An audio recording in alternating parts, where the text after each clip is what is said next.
Good evening and welcome to the Cover One Salary Cap Spectacular. You are joining Greg Tompsett and, as you see my name, Brandon Beane, along with all of our squad. We have representation from every single Cover One show tonight.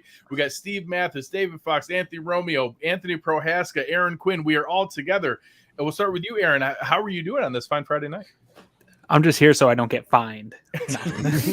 No, I'm doing great. I'm actually interested. I'm interested to learn from you guys because, as you know, Greg, I give you a hard time all the time about salary cap and all that stuff. And most of it's just because we spend so much time diving into the team in so many ways that I really haven't had time to dive deep into the cap every single year. So I'm excited to be a part of this and play the role of Kim Pagula. I've always wanted to be a beautiful woman, and here we are. I am. I'm excited to see it. So as we'll go through, and I'll go around to the rest of the guys here in a moment, each of them are going to be playing a role in the front office. We will go through every single player on the Buffalo Bills roster, their current contract status, some options of things they can do with each of those players. We will get through all of that to create maybe not the maximum, but the highest realistic number that we think we can create in salary cap space. Then we'll run through each of the pending free agents to see how much of that we want to spend to retain our talent and come up with a final number of what we think the Bills can have going into free agency. Anthony, how was your process getting ready for this?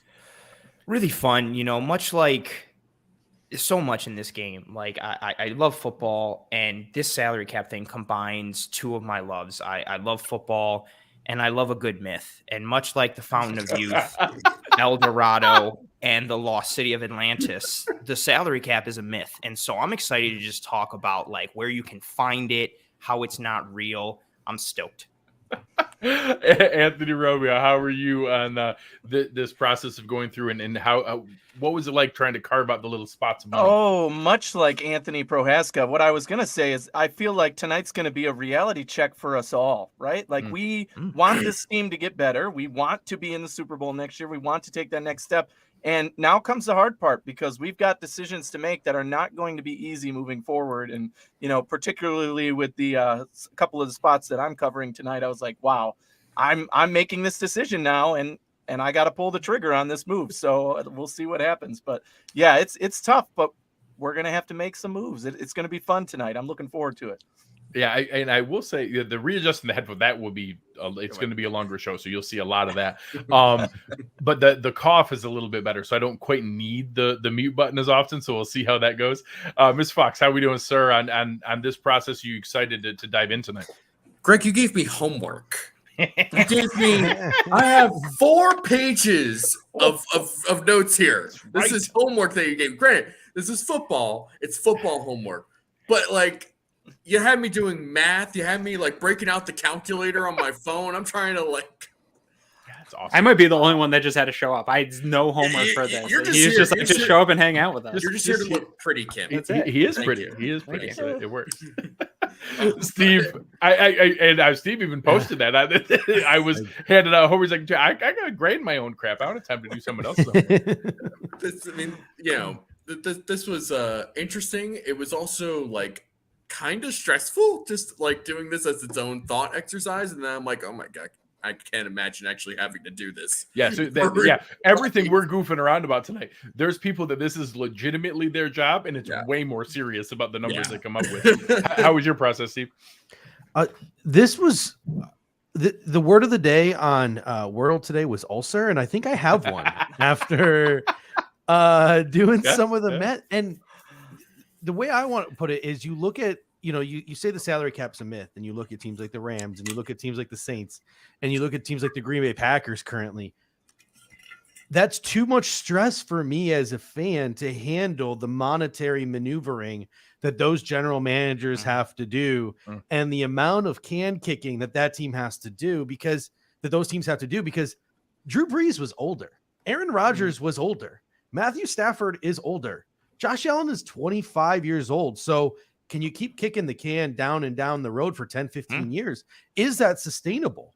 I mean, maybe the Saints are kind of sort of proving that, but I was rather conservative in some of my holds. But I'm also kind of pretty adamant in some of my releases and some of my walkings away of guys I want to walk away from. I wouldn't even consider maybe even putting out a for some of these guys, I wouldn't even consider like extending them to lower their cap hit or even offering a UFA a contract, just because I don't even think that their roster position is worth the salary of the extension or what their market value is in free agency. Even if they're below market value, I would just rather fill the slot with a rookie contract. And that's a perfect segue into what we're going to do. And we won't wait much longer because we have a lot to get through. That's the exercise tonight. Each guy we went through, and the homework that I gave for everybody was splitting up the team into each of the position groups and then different roles. So along the top, you'll have, we'll kind of go through a review and each of the guys along the bottom will play the role of your Malik Boyd, your Brian Gain, your Lake Dawson, your Terrence Gray, presenting for their group of, hey, this is what I think we should do with this player. And they'll have options. We can keep the contract as is. We can extend them and kind of explain how would that extension impact the cap. And is it, hey, we got to outlay some more money, or maybe it's a good thing to extend because we'll reduce the 2022 cap hit. We can keep the player, but only if they take a pay cut. And here's how much I think we'd have to take the pay cut. We can trade them. And, why would it help or hurt in the cap impact of that and the explanation, or release them with the caveat of, is it a pre or post June 1st cut? And does that matter for that scenario? And we'll go through this. We'll talk about some of them as an example. And we have some, honestly, right off the top that we'll talk about previous adjustments. So, in the past, we talked about things with Trey White, with Stephon Diggs, with Deion Dawkins, doing the base year restructures. Well, those things already kick some cans down the road, and those things are already there. So once you start doing that, and that'll come up for, our lovely quarterback's contract and all the different things that will happen in the future. Once you trigger that, once you do a restructure, we know we're living it. We'll get to it with the Star Latulic discussion.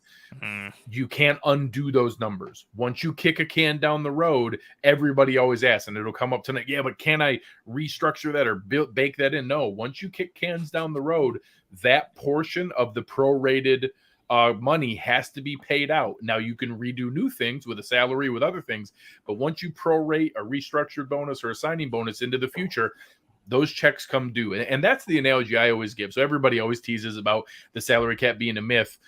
The analogy I give is that it's like some of our friends we knew in our 20s who had like 8 different credit cards, and it looked like they were a baller and they could do things. And honestly, some of them strung it along for quite a while and made it look like they had all kinds of money.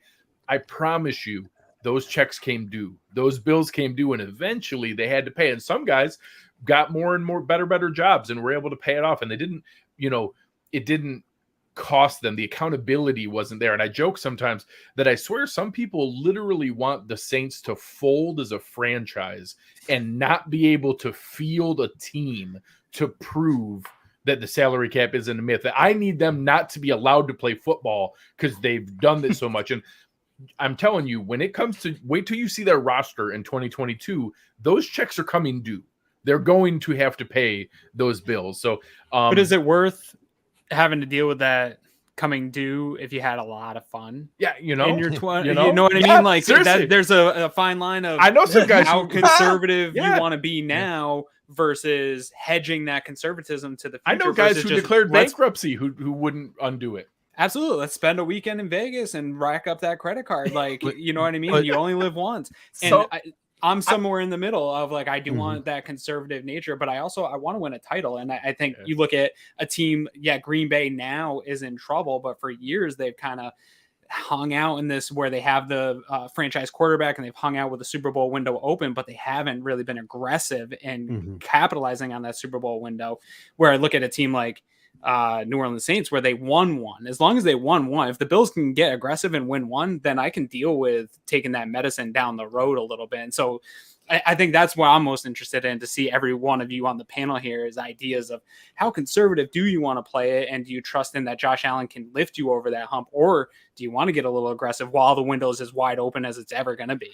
Well, that's such a great point too, because it's such a, we saw a lot of this last year with people were posting stuff on Twitter of like, oh, would you rather have like the Josh Allen full window, or would you give some sacrificing scenario where like you win one like the Eagles, but then you're terrible for like 3 years? And there were so many people that, and there were so many people that were like, no, we got this huge window. I want multiple, this and that. and I would love that. I think we'd all love that. It's hard to win a championship. If you just take the NFL, the odds of what's more likely, your one team winning or one of the other 31 teams in the field winning a championship. I think everybody and their mother came into this year thinking, you know, it was going to be the Bucs and the Chiefs or the Bucs and the Bills, like something like that. And none of those teams went. There's a better chance this is Joe Burrow's only Super Bowl than it is Dan he'll Marino. have multiple That's Super crazy Bowls. to think about. Dan Yeah, Marino. yeah. Well, the Packers Marino. had Favre and Aaron Rodgers for 32 years, one championship each. Right. You know, it's all there. And Favre only made it to 2, and Rodgers only made it to 1, and he never got back. It's hard. And think about how many NFC championships the Packers went to. Hell, even Andy Reid, before he got one with the Chiefs, NFC championship every year with the Eagles, bounced every year. And you would think just by one, and then they finally get there and they play the Pats and they lose. Even his Chiefs dynasty. That's true. They've got one. Yeah. It's hard. So let's go ahead and dive right in here, because now the guys will be able to give us how aggressive they are. And for everybody to let you know, we're going to keep a counter as we go. So right now we are starting with the Bills are negative. Is this like the doomsday clock? We are going to have a reverse. We're going to get out of the negative pretty quick here. But right now with the, dead cap and some of the rollover offsetting a little bit of that, the Bills aren't even at the salary cap. So pardon some of the numbers. There are some discrepancies between Spot Track and over the cap that some people will see. So we're going to try to keep a clean number as we go forward here. And we're going to go by salary cap hit on our way down. So we're going to start with the big names. You guys are going to hear the top players right off the bat, and we'll work our way down through the roster. So we will start right off with our man, Stephon Diggs. Anthony, what is your proposal for our star wide receiver, Stephon Diggs? Well, here we go. Starting out with an easy one, right? I joke because this is probably a very, very tough one to talk about, or at least get to specific numbers with, because I think the general consensus is and has been that we need to change this contract, extend this contract for Stephon Diggs. He's your star wide receiver. He has changed the culture on this team, given us that boost that we needed to get over the hump. Obviously he has the chemistry with Josh Allen, and his contract as a wide receiver has now fallen off the cliff of being paid what his value is on the field. So he can come to the team and say, hey, look, I'm worth more than this. And we as the front office have to say, yes, you are. And we're going to show why. And we don't want you to walk away next year when your contract ends. We want to have you 3-4 more years into the future. So I know you guys were just talking about how aggressive do you get? How, did we approach this? I approached this specifically with Diggs was probably the hardest one of all the players that I did, but I approached it as, okay, I want to win the Super Bowl this year. I know this team is contending, and I have to do everything I can to clear the cap space this year so that we can put the Super Bowl winning team on the field this year. And as the GM, so maybe if I'm Brandon Beane specifically, I do have to think about, well, what's this cap going to be 3 years from now, 2 years from now, 4 years from now, to think about how much I want to change this Stephon Diggs contract for this year, 2022. Meaning that if we give him a 4-year extension or 5-year deal in the range of what these top wide receivers are currently getting, I don't think he's going to get what Devontae Adams is asking for on the free agent market, because that's a different scenario. But talking extension, he could go up to maybe $20-21 million a year. And that's conservative. He could probably ask for 25. I'm sure his people will be like, our number's 25 and that's it. And, we as the front office would have to counter that. But extension is the job here. However many years makes it easier to digest. So, 4 years, 5 years, I'm willing to go that far. If for Stephon Diggs, for a player like this, that in 4 or 5 years, he might not be one of the most elite players in the NFL, but hopefully he's still a healthy, reliable, elite player on the field for you and worth it in the locker room in terms of what the contract changes in 5 years. So that's my take. I definitely want to extend Stephon Diggs. I think numbers wise, you want to take as much as possible off of 2022, give him that big signing bonus guarantee, and push the rest down the line. But again, we just talked about what damage does that do for 2023, 2024, etc. So I don't know what number exactly we want to come to for 2022. I believe he sits currently, cap hit is 17. And, again, that's probably going to go up to 21, 22, depending on at least annual value for this contract, depending on what Diggs is asking for. So Anthony Prohaska, we'll start with you. What are your thoughts on the initial proposal? I think it's spot on, no pun intended with the whole spot track reference. Diggs needs to be extended. You know, you're looking at his current deal that he's operating on right now is a 5-year, $72 million deal, average annual value of $14.4 million. And I think he's, you know, it's crazy to say that he's outplayed that with what he's done. And now he's a core member of this team. He does the right things on the field. He says all the right things off of it. And also, you know, I think two things to consider, because we've been talking about this whole like win now and future mode and all this stuff. Securing Diggs for the foreseeable future is a both win now and the future. He's 28 years old. He's got at least three, if we play worst case scenario, he's got at least 3 more prime years left in him. And then when he falls off the prime and maybe age 32, 33, he's still going to be a hell of a receiver with his route running, his ability, and his understanding of the game, not even taking into account his die-hard attitude and willing to do whatever he can to be better. So he needs to stay around for the fabric of this team. I think he will. I think he, you know, much like Greg, you know, you predicted last year with Tredavious White and, you know, years before with Dawkins. And then even with the conversation to Micah Hyde and Poyer and all those guys, like he's a prime candidate for an extension. I think an extension gets done. And also with what we foresee, granted it's speculation, kicking the can down the road with him isn't as bad because, again, you know, he's going to be very valuable in the future, but also with what we anticipate the salary cap to hike up to. I mean, you know, Greg, you know, double check me if I'm wrong here, but I mean, in 2 to 4 years, we could be looking at around a $220 to $225 million salary cap, maybe even spikes a little more. I think that's conservative. I actually think you could hit 250 by then. That's fair. Like I'm just playing a worst case scenario, you know, for the sake, and, you know, and the team will do the same. Yep, the team will do the same to be frugal. And we talked about it last year when we did the salary cap spectacular. You know, that TV deal it sucked for what happened with COVID and how things got brought back down a little, but it's just a matter of time before they got up and then, you know, go to the moon. So yeah, Diggs' his extension, it ticks all the boxes, works for a variety of reasons. I fully second that notion. So I agree. I approve. Brandon Beane signs off. That is the right indication by all measures. For simplicity, I think he's earned it. I actually think that to maximize it, he has 2 years under contract. You want to do a 3-year extension so we can use all 5 years of the stretch there. I honestly think for an agent standpoint, they're going to be able to announce it as a 3-year, $75 million extension. How much of that is actually, you know, how, you know, the final years when they have an out, when they could get out of it, I think is in play. But ultimately, you can't get out of everything this year, but you can realistically take his number from 17.9 down to about 12.7. So that's $5 million in cap space that we create by giving our best player a 3-year, $75 million, our best non-Josh Allen player. So I'm going to count that as the way that we structure this. And that will give us additional cap space that we just created, about $5 million in cap space by extending Stephon Diggs. And I think we're off to a great start. We'll jump right in. The next one, Tredavious White. Take us away. All right, so I got Tredavious White here, and for me, I am going to keep his contract as is. He is currently sitting at about just over a $16 million salary cap hit, which I know is fairly significant, but if you look to base restructure that deal, you're taking $6.6 million and trying to spread it over in the back end of those contracts to contracts that are about $16 million. So the back end of those Tredavious White contracts are becoming, starting to become $18 or so million in the back half of those contracts, not to mention he's coming off of an injury.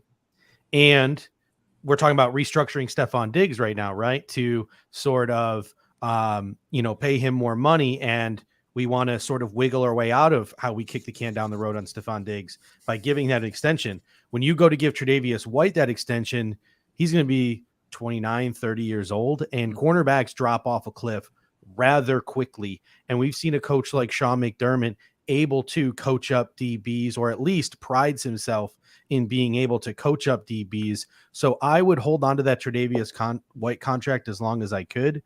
I personally would not touch it. I would keep him as is. Aaron, Anthony, any thoughts on that versus the other options? Yeah, I mean, I guess I don't know how much money can you save this year by kicking that $6 million, because my only thought would be, one, you're probably not going to have Tredavious White early in this season anyway, so you're going to be paying him a full amount to not play an entire season here this year. And two, if the salary cap is going up as we're talking about the projections, I'm okay maybe kicking a little bit more down the road.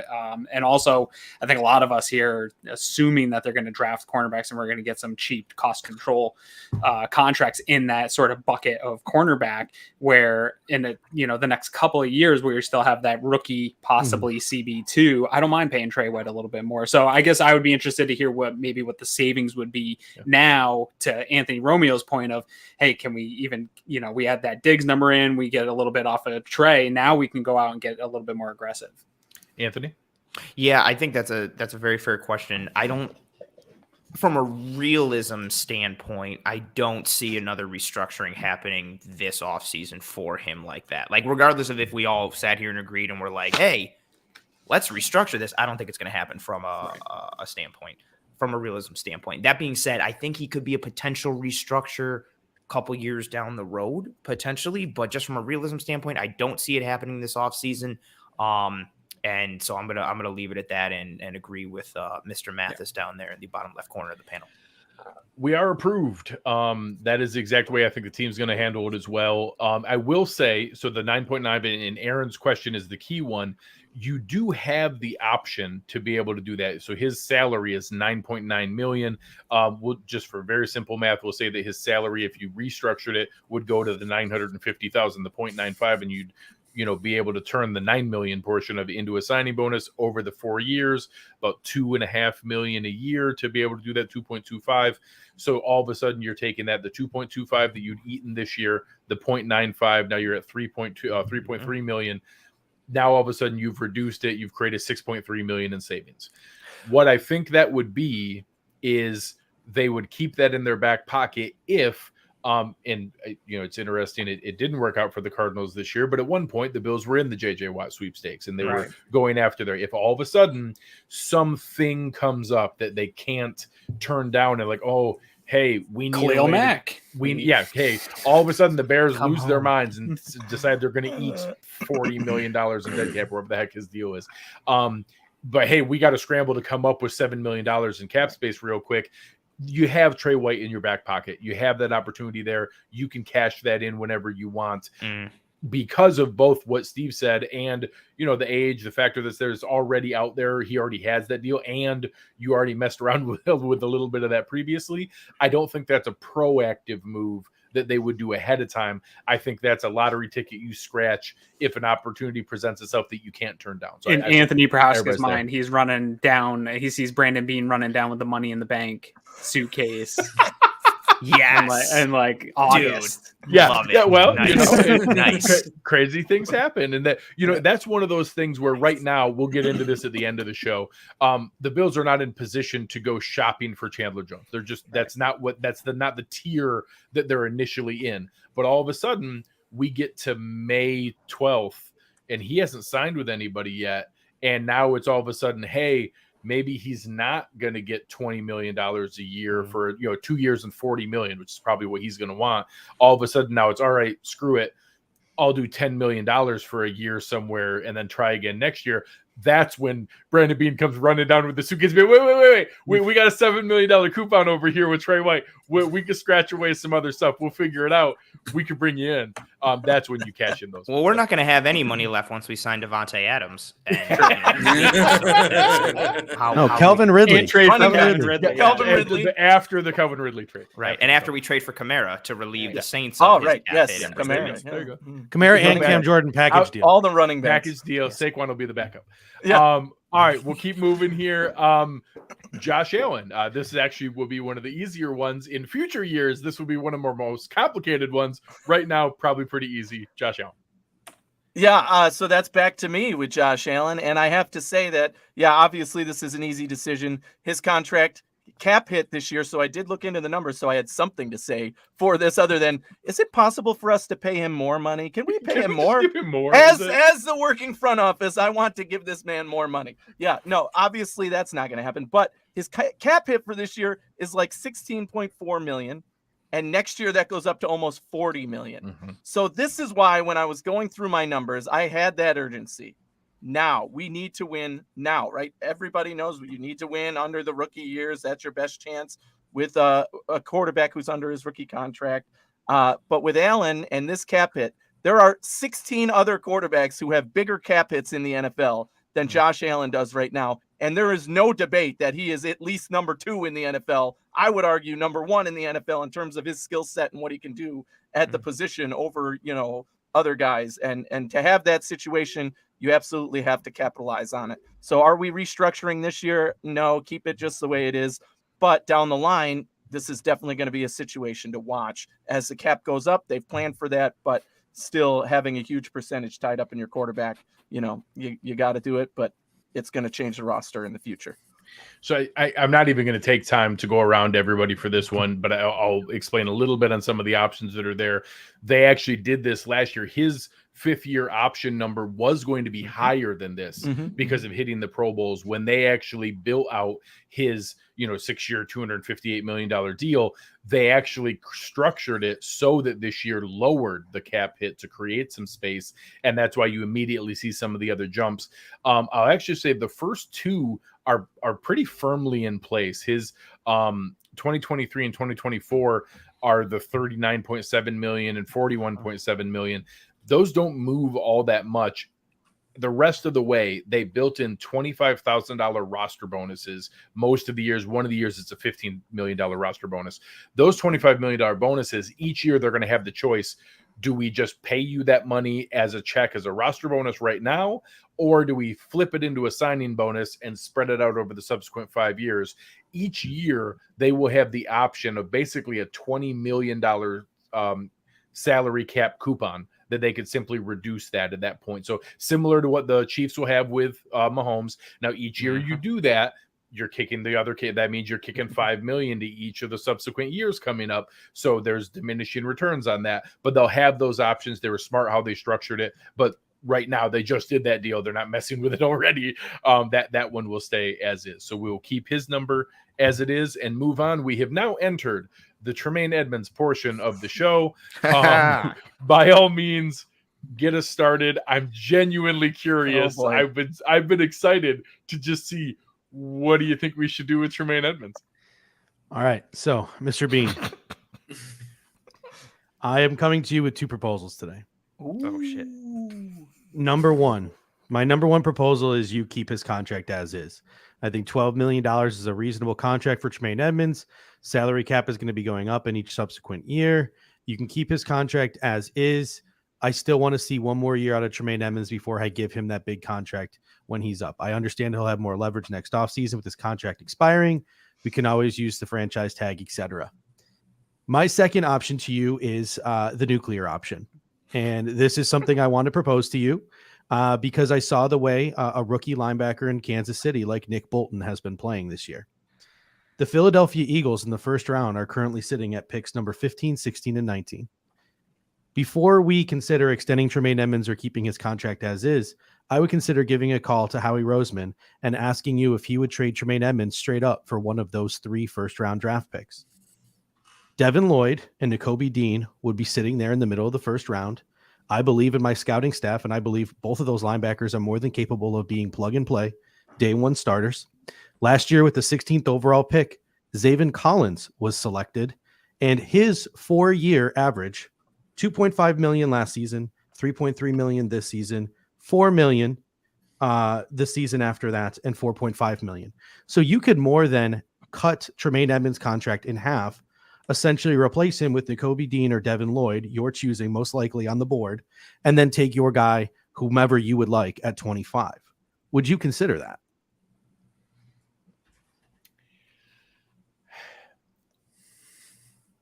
I'm going to give 2 responses in the same way that you Am I gave fired? To first. Please prepare your resignation letter and have it for me by the morning. So I will say, I don't think that is a. I don't think so either. Absolute hot take, insane thing that they haven't discussed, that they haven't looked at. Because when you decide to pay Matt Milano, And then you say, okay, we're going to pay Matt Milano, and now we get to see that 4th year out of Tremaine Edmonds. And obviously we hope he crushes it. And then we're talking about extension, and this is an easy discussion. And then he has another good year. It was good. It was, I think it was above average. I think he was good. Aaron and I just did our discussion. We put him as a player you can win with. Neither of us had him or even lobbied that he is a player that you win because of. That discussion of, are we ready to have a $25 million linebacker core between two guys, is real. I don't anticipate them proactively trading him, but that, from a roster construction standpoint, that would be the timing of when you would do it, versus now, next year you don't have that leverage because his contract will be up. You'd be talking about franchise tag, and then into the complications of trying to trade the rights of a player while under the franchise tag. And that just doesn't happen that often in today's NFL.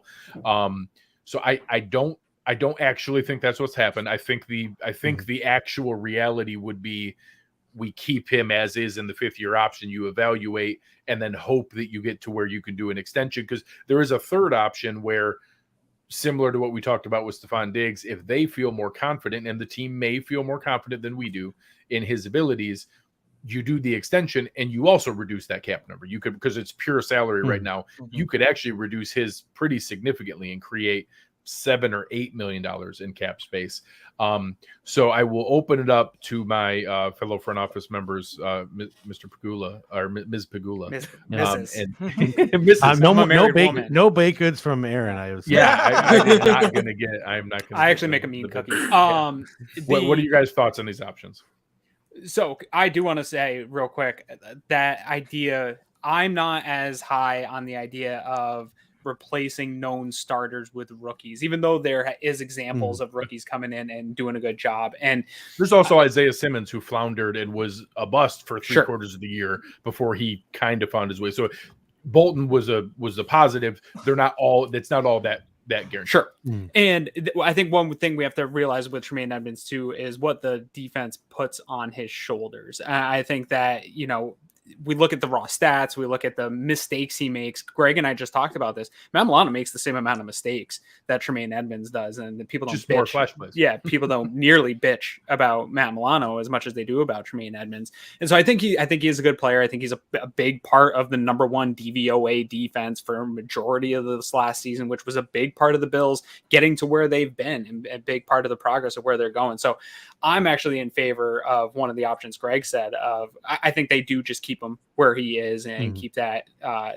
He is what the 5th year option's for, to continue to evaluate a draft pick that you have an asset in.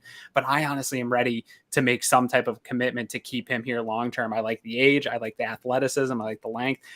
They put so much responsibility on him in the middle of this defense that I do think it takes away from some of the splash plays. I think they maybe have to take a little bit off of his shoulders, allow him to just play a little bit more free and not have so much responsibility. But I do think that that's one thing fans don't see, is what he's really calling the defense real time and doing a lot of the stuff. And I don't know that I want to take a rookie and put him in that position. I know he's going to get help from Hyde and Poyer and stuff like that, but the more continuity that I can keep in that back 7, the better. I think, again, we want to get a rookie corner. I don't want to put a rookie corner and a rookie middle linebacker and a rookie defensive tackle, and then you start having a lot of pieces that are new. I want to keep as much of this continuity going forward as I can. Any final thoughts? I'll go to you, Anthony, before we make our official decision. Yeah, I got some thoughts. I want to preface this by saying, one, I don't love Tremaine Edmonds. Like, I think a lot of us have become like staunch defenders of him. I don't love him. I think he's like a top 12 to 15 middle linebacker on most days. Sometimes he has games where he plays like he's in the top 8. Sometimes he has games where he plays like he's in the bottom 10. Things like that.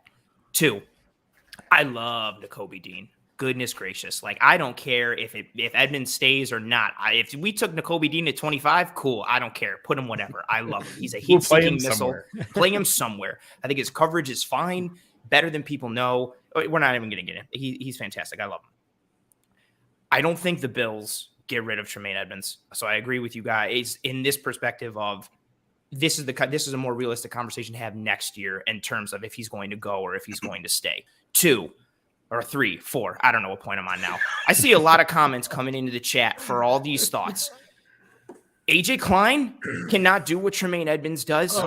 Oh. And Nakobe Dean or Devin Lloyd or whatever linebacker they get to come in. Again, Devin Lloyd is sweet too. A lot of the problems that Tremaine Edmonds has, Nakobe Dean and Devin Lloyd are going to have. You know why? Because the Bills' defensive tackles don't do anything about linemen climbing to the second level to get in your linebacker's kitchen. If you think Tremaine Edmonds has problems getting off blocks and Nakobe Dean sheds blocks better than Tremaine Edmonds and he's more physical and he comes with more force and he uses his hands and leverage much better, you don't think that rookie's going to start to hit a wall when he's got guards and centers climbing and hitting him nonstop? And this isn't, Steve, this isn't to you. This is more to the people. It's a great point because I was actually going to ask you about that. About maybe they're putting too much on Tremaine, and that's why we're having this conversation. Responsibilities in the run game, what they're putting on a linebacker, like some of this stuff doesn't make sense. They need to make it easier on Tremaine. If they made it easier on Tremaine, maybe we're not having this conversation. Maybe he's already extended. Maybe he's a fan favorite in Buffalo if they put some defensive tackles in front of him or scheme things up differently in front of him. Yes, and there's Tremaine Edmonds. Part of this also deals with run fits and how people don't know how run fits function and how run defense functions. And we talk a lot about one gapping and two gapping on the defensive line, right? So what gaps are responsible for? Kyle wasn't invited. Oh, nice, funny start. No, we're not doing that, Kyle. But I like where your head's at. You're trying to find money for Lafayette Pitts to come back. Tremaine Edmonds. Did Tyrell Dodson get extended? I don't know. I can't see any of his tweets. So, that's funny. He did sign back with the team. That story got broke by another podcasting platform. They were the ones who broke it. Officially official, huh? Officially official. Tremaine Edmonds gets asked to two-gap a lot. He gets asked to do so much, and that is by no means an excuse. That is by no means saying he's great, you have no idea. There is a ton that is placed on his shoulders. And also, for the people who, if we got a third linebacker or put Tremaine Edmonds at edge, that's not happening. Stop telling me about how Tremaine Edmonds can play edge because you saw him blitz off the edge one time at Virginia Tech and he got a sack. That's not a thing. That is not a thing. And he does so much that he doesn't get credit for. I think he's better than people give him credit for. I don't think he's amazing, but he does a lot in this defense, so much so that I don't think a rookie is ready to bear that burden right away, especially in this defense that, again, I feel like people know, but people forget. This is never going to be a three linebacker defense unless they play a team that's going to go super heavy and they'll rotate that third linebacker in. Well, they have a third linebacker, but he's 5'8". There you go. That's exactly what he is. Taron Johnson is not a nickel corner. Taron Johnson is a starting corner for this Bills team. He's a starter. Nickel is base is nickel. Tremaine, and when you do that, you need linebackers that can go sideline to sideline, cover, come forward, like Tremaine Edmonds, combined with his wingspan and height and all these intangibles. I don't think he's going anywhere. I love Nakobe Dean. I also just think a lot of people need to get off the whole Tremaine Edmonds sucks and he's the worst part of the defense and yada yada and all that. Expectations. It's where those levels of expectations are, and I get it. Again, if you want to go back, Aaron and I talked about this on the show on Wednesday night. The fact that Matt Milano's story arc was, college safety that transferred in, rough, awesome fifth round pick that worked his way into a starting role and earned himself a contract, and Tremaine Edmonds came in as a first round pick, started from day one. They're about the same player. They're both about as good as each other, but we love the story of one, but we expected the other one to be Brian Urlacher and Luke Kuechly, and that, just because he hasn't met that, he's not good enough. So maybe Tremaine would have less baggage if he adopted the same minimalist lifestyle as Matt Milano. less distractions. Down by the less distractions. Hey. Before you make your decision, can I chime in with one a member of this front office? Ready. I feel it is my duty to manipulate the mind of Brandon Beane just a tad bit and say the leverage, you mentioned it sort of, but the leverage could be in the Bills' favor for an extension right now, right? If Tremaine Edmonds comes out and has a bomb his best year, we're screwed, right? Then you have to get into now we got to pay twice as much as we ever would, right? So we have to know that the conversation is happening in the Bills front office that if we extend him now, will he take the Matt Milano deal? Will you take 12, 15 million a year, maybe? Yeah, for 4 years or something. Again, with the idea that you could minimize this cap hit for this year with the extension and all that, give him 3-4 years at 15, 12, whatever number you come up with, and see if he's willing to take that. His agents are all like, okay, we also have a risk that if he doesn't explode this year, he's not going to get a better offer. He wants to stay with the Bills. And there has to be a little manipulation there. We know the Bills love him and that he is the quarterback on the defense. I know we all defend him, but I constantly have to remind people of that. Like, the defense runs through Tremaine Edmonds. He's the one telling everybody what to do. Coming from other Bills players to Eric. Yeah. And I do think, to Anthony's point, though, like, if I'm Tremaine's agents and that Milano deal, I'm going to say I'll take my chances, because I do think league wide there's a better perception of Tremaine Edmonds than fans. I think they know if he hits the open market that he's going to get a nice bag. The difference between Miles Jack's yearly average, $14.25 million, and Darius Leonard, Fred Warner, it's $5.5 million, right? Yeah, so 19, almost $20 million compared to 14. It's a $6 million a year difference. That's the market I use when I talk about the Deion Jones, the Miles Jack, the Zach Cunninghams. That's the level he's played at. He hasn't played at a Fred Warner, Darius Leonard level, so I don't think they're going to be asking for that. But it also may be why they're hesitant. And one weapon that Tremaine's agents have is, unfortunately, the NFL is stupid and they don't use edge versus linebacker, and the franchise tag number includes a ton of outside pass rushers that are actually Khalil Macks and Von Millers, who pass rush 95% of the time and drop into coverage 5%, but they count as a linebacker because they're an edge rusher in a 3-4. So the Bills will not be able to use the franchise tag. The franchise tag is going to be 17.8 this year. It's going to be 19 million and change next year. It's not even a weapon for them, which unfortunately his agents are well aware of as well. They will not have that option. So that window is this summer. And I do think if they can come to an agreement, it won't be the Milano deal, but it might be Miles Jack. It might be that, hey, they may consider, if I can lock up $14.25 million a year, can I lock that up right now and take that to the bank? And hey, we don't have to risk it that anything goes sideways this year. That's a lot of money. That's like Trey White knew he could have waited and tried to be the one that pushed from 17 to 20 million, but realized that, hey, $17 million is still a lot of money, and I still get to be the highest paid corner in the league for a couple of days until somebody else does it, and took that. We don't know. I think a lot of people in my mentions on Twitter automatically jump to, he's going to want Fred Warner and Darius Leonard money. And my answer always is, how the hell do you know? Why? How do you know what he's going to ask for and what his expectations are and what his conversations with his agents have been? Maybe it is, but we have no idea. So, can I add one more thing? Yep. Just on that last point, I'm not comparing him to Ray Lewis before anybody wants to jump and go like nuts. There's a reason that the Baltimore Ravens had Tony Siragusa and Sam Adams. And when they lost them, they grabbed Haloti Ngata and Jarrett Johnson.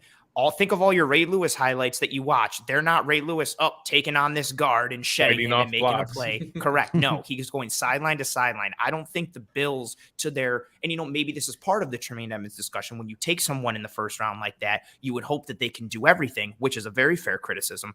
But I don't think the Bills have set him up for success. I think he gets put into one of his biggest weaknesses, again, is taking on blocks. He takes on a ton. If he gets an opportunity, say, because the Bills get a Devontae Wyatt or Jordan Davis or Travis Jones or somebody to insulate him and increase the formidability of the spine in the middle of the defense, you're going to see a different Tremaine Edmonds and a different Matt Milano if both of those guys start to get clean. And then we might be sitting here next year going, crap, we're going to have to give Tremaine Edmonds a lot of money, much to the point of Mr. Romeo. So right now we're on pace for an 8-hour, 37-minute show. So we will. Well, luckily some of the conversations will go a little bit quicker. These have been the higher end guys. Correct. Yeah. We will have a very similar discussion on Tanner Gentry until we get to Levi Wallace. Then so we will give you a dissertation. Our stance on Tremaine Edmonds, I'm going to leave it as is. The official stance will be to play on the 5th-year contract. Also because I don't think that we would leverage a ton of it if we do an extension. I think that it would drop a little bit. I don't think they would maximize it to drop it all the way down and then push it to the very end. I think that we would see, maybe it creates $3 or $4 million in cap space, which would be a good thing, but I don't think it would be some huge windfall. So we will leave it as is right now. And now we actually do get to a stretch where I think it's going to be a little bit quicker with some of these guys. Our next one is Deion Dawkins. Mr. Fox. So, Deion Dawkins, kind of a weird up and down year. So I think there might be some discussion of maybe they should restructure him. Maybe they should find a way to rework this contract. I say keep it as is, because if you look at where he's at, he doesn't take up like a huge cap hit, and especially relative to what we have seen from Deion Dawkins in previous seasons, his play versus versus the cap hit is actually pretty good. And with Aaron Cromer coming on, I mean, I am so excited to see what this what Dawkins and Spencer Brown are going to look like with Aaron Cromer.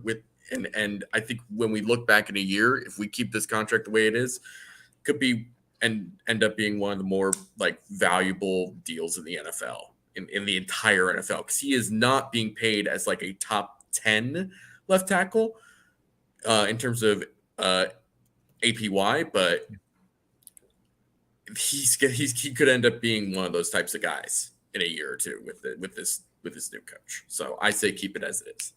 I like it. Aaron, Anthony, any rebuttal to that, or is that where you guys see it as well? Yep. Second. I love One of the easiest ones. I agree 100%. I think that's a keep as is. And again, that is a break glass in case of emergency, that $8.1 million base salary. If we have some opportunity we can't pass up, that's the first guys you go to. You go to Trey White, you go to Deion Dawkins, you do a base salary restructure where you know they're going to be here on the team. And you're happy to do it because you know you're not. Correct. Yeah, you're locked into those guys anyway. That you're cutting those guys anyways. It's funny money for them in the short term. Another one, we'll stay right with you, David. What are your thoughts on Mitch Morse? Initial thought is keep as is. Our Prince of Pop Sets is fantastic, and we love Mitch Morse here at Cover One. Here's the thing. I am not suggesting cutting or anything like that. In fact, the other option that I would think would be to extend him to try and maybe push some of his money further down the road. His current cap number is a little over $11 million. A lot of money. It's a lot of money. If you could extend him, try and push some more money from 2022 down to the next 2 years, I think a 2-year extension wouldn't be a bad thing. I wouldn't mind seeing that. I think right now, to me, the best thing to do is to just let him play out this season under his current contract at $11.2 billion cap hit. Because the other unfortunate part with Mitch Morse, as great as he is, as good a leader as he has had injuries and concussion history. It's always such a crapshoot when it comes to that. I would rather just sort of play it safe for this year and see what happens there. If they extend him for 2 years, I'm all for that as well. But personally, I would rather just keep it as is. Anthony, Aaron, any rebuttal to those? I think my only thing is I do think average fan thinks Mitch Morse is maybe older than he is. He's only 29 years old. He just looks older, and the concussion. My favorite one was reminding Nate Geary that he's older than Mitch Morse when he was complaining about that was by far my favorite. Is, hey, you realize you're a year and a half older than him, right? He's got an old soul, and he, like, when you hear him talk, you're like, man, this guy must be 36, 37 for a football player being old. But he's not. He's only 29. So yeah, that's my only thing I wanted to add. Yeah, I think he's underappreciated amongst Bills fans and Bills Mafia. I would enjoy extending him a lot if we knew the injury history wasn't going to be an issue, but it's so scary with concussions. You're one more concussion away from potentially being done for forever. Yeah. Although he has said he's talked to consultants, he has looked into this himself, and he has no worries about concussions and his future plans. Yes. So he's confident in it, which makes me feel more confident in him. I also want to see what this offensive line does under Aaron Cromer, positively or negatively, before I start to invest more in certain areas, as much as I love Mitch Morse. But yeah, I agree with you. Could we look into extending him without actually extending him, sort of that Emmanuel Sanders, Mario Addison type of deal, where we maybe take $2 million of the dollars and tack it on to an extra year to lower his cap hit a couple of $1 million, and then eat it down the road when the salary cap is higher? Would that be something to consider? It is. And I'll say that I think our official stance as a front office is going to be to leave it as is. And I think the only alternative is a mix of that. And it's going to be right there in what was proposed with actually probably the version Steve framed it in, is I think it would be on paper a 2-year extension with a void year or 2 added on, that now you can stretch that out, where in reality it's probably a 1-year extension with a second one that he could get and a third and fourth void year that spread it out over 5 years. And all of a sudden now you could reduce this year's cap down and be able to spread out the remaining ones a little bit. And it gives them the option of having him at age 30, 31, 32, which is a really nice run. We've seen centers go beyond there that you can always add on after that. But I do think that's where it would be. I don't think they do that proactively, but I won't be shocked. He's on the list of players that I would not be shocked, especially with, the comments about him looking into it and being informed on it and feeling comfortable with it. He would not get some multi-year extension because of that risk. I think they'll constantly do it as a 1 or 2 year stretch for it. But he's their second best offensive lineman significantly. He is by far, he's actually their best pass blocker out of the group. And what, Deion's probably the best overall of both run and pass. But his ability to move, you guys saw that as he got out there, he still has a lot of value to this team. So we will keep Mitch Morris as is for this exercise. Now we will go to a little bit of a stretch of the defense here. Jordan Poyer. All right. So for Jordan Poyer, obviously he's now 31 years old, even though he doesn't look 31 years old. He doesn't play like 31 years old. All pro season. He's sitting at a $10 million cap hit. To me, that's a bargain. So despite the fact that he's a UFA, his 31-year-old, the 31 part makes me want to stay. But I also do think that means keep as is, I should say. But I also doesn't hurt to contact his agents if we have confidence in his ability to play into his mid to late 30s and discuss a contract extension. And that contract extension could possibly bring that $10 million down. But if he's unwilling, like if he wants another big payday, I'd be hesitant to give that to a guy getting into his mid 30s. And I'd be completely content just sitting on this $10 million contract at age 31. Makes total sense. Any rebuttals? The only thing I would say is if there's a position on defense that ages gracefully, it's going to be safety. And I think the type of athletes that both Poyer and Hyde are will age pretty well into safety. So I'm comfortable on an extension, but I agree I'm fine to stay where we're at. I'm fine to stay as well. I don't know. I am leaning a little towards extension. What Hyde and Poyer do for this defense is ridiculously important. I know Tredavious White gets his love. The D-line gets talked about. The linebackers get talked about. And I know Hyde and Poyer get their love and appreciation. Everybody wanted them to be, all pros and all the retweets for all pros and stuff. But I don't think people really realize what they do in this defense, especially in the NFL now where teams are trying to mix too high coverages and play boxes up front to mitigate the run while still playing the pass. Jordan Poyer's and Micah Hyde's ability to function in coverage in too high and single high looks and be able to spin and disguise coverage pre-snap and be able to throw different looks in post, come up from depth and make plays in the run game and in the pass is tremendously important. I like Steve's initial option. My number one is reaching out and seeing what extension dollars look like in terms of a contract. And we're not going to be like, okay, 5-year extension, $20 million per, but right. I'm trying to get an extension for at least 2023. If suddenly Jordan Poyer and Micah Hyde are not here in 2023, this defense takes a big drop off. One, there's nothing behind them. No, because it's twofold. One, because they're great. Two, there is no one in the safety pipeline other than the prince that was promised, Jaquan Johnson. But there's a steep drop off at the safety position. I would be in favor of option one, knocking on the door, calling the agent, and seeing if at least we can get another year on the books for at least 2023. I think it's a great call. And our comment on Wednesday night was that if something, God forbid, happened to either Micah Hyde or Jordan Poyer, the answer to that is not on the roster. It would be a scramble of a move outside the organization. Call Eric Weddle. He can apparently come off of playing pickup basketball and be great. So we'll see where that ends up. Our official stance is, again, in each of these, I think that there's two guys that are in the most likely for short-term extensions, and they're the last two we've gone over. It's Mitch Morse and Jordan Poyer. We've seen the way they did it with Micah Hyde last year, the way they did it the year before with Jerry Hughes. These are the kind of guys that they do the 1 or 2 year extension. We've actually seen it for both Hyde and Poyer. They're already each on their second contract with the Bills.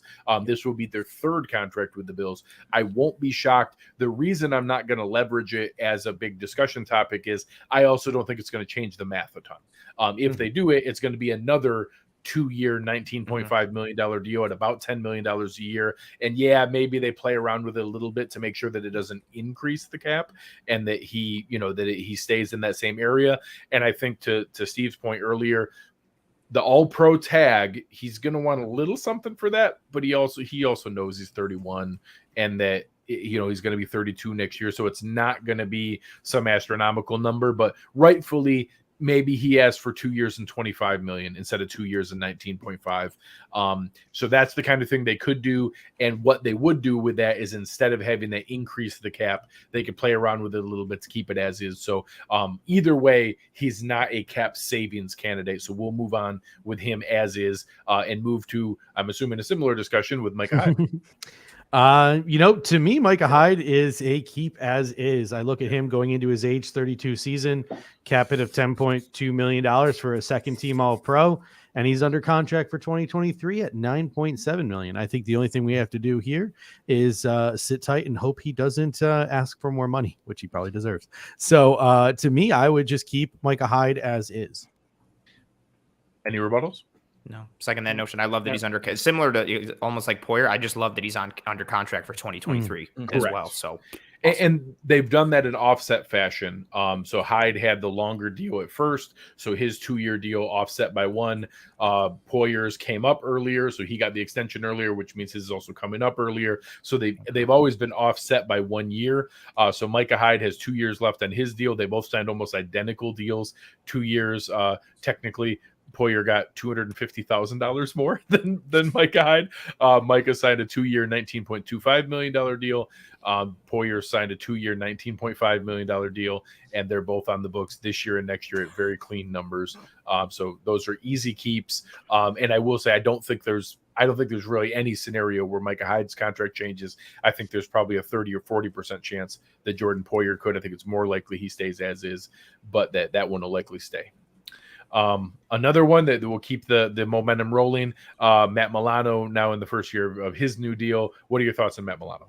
I'll tell you what, you guys pay me a nice salary to just kind of sit here and just enjoy what's going on. Just enjoy the fruits of your labor here. Leave it. I mean, I'm looking at Matt Milano, just under $10 million at age 27. Just under $12 million at age 28, just under $12 million at age 29. Salary cap is going nowhere but up. I'm holding steady with Matt Milano. We just re-signed to a deal. I don't think this is a guy where you need to kick the can down the road. That's a pretty agreeable contract. He's making similar money to like Joe Schobert. So I think we good. Any thoughts on Matt Milano?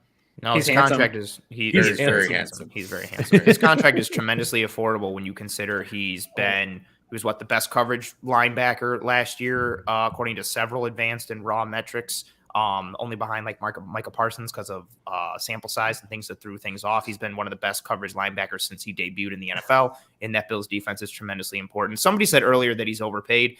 You're wrong. No. Sorry, continue. Yeah. Remember the rumors we talked about earlier? A hometown discount doesn't exist. Well, last year it did for Matt Milano. So yeah, no, it's a very fair point. He signed for a very good deal. He's compensated well. His overall contract in what he signed at 4 years, $41 million looks like a value because it is a value. It now gives unfair leverage to the Bills with Tremaine Edmonds, but we are the fortunate benefactors of that. He is a very good starter, and he'll continue to be a good starter for the team, keeping him as is.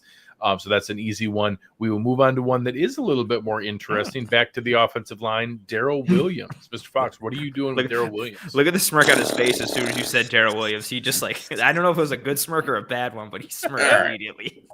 This was complicated. It just is. So the first thought is maybe you can restructure Daryl Williams, and a base restructure would give you about $3.3 million in cap room this year.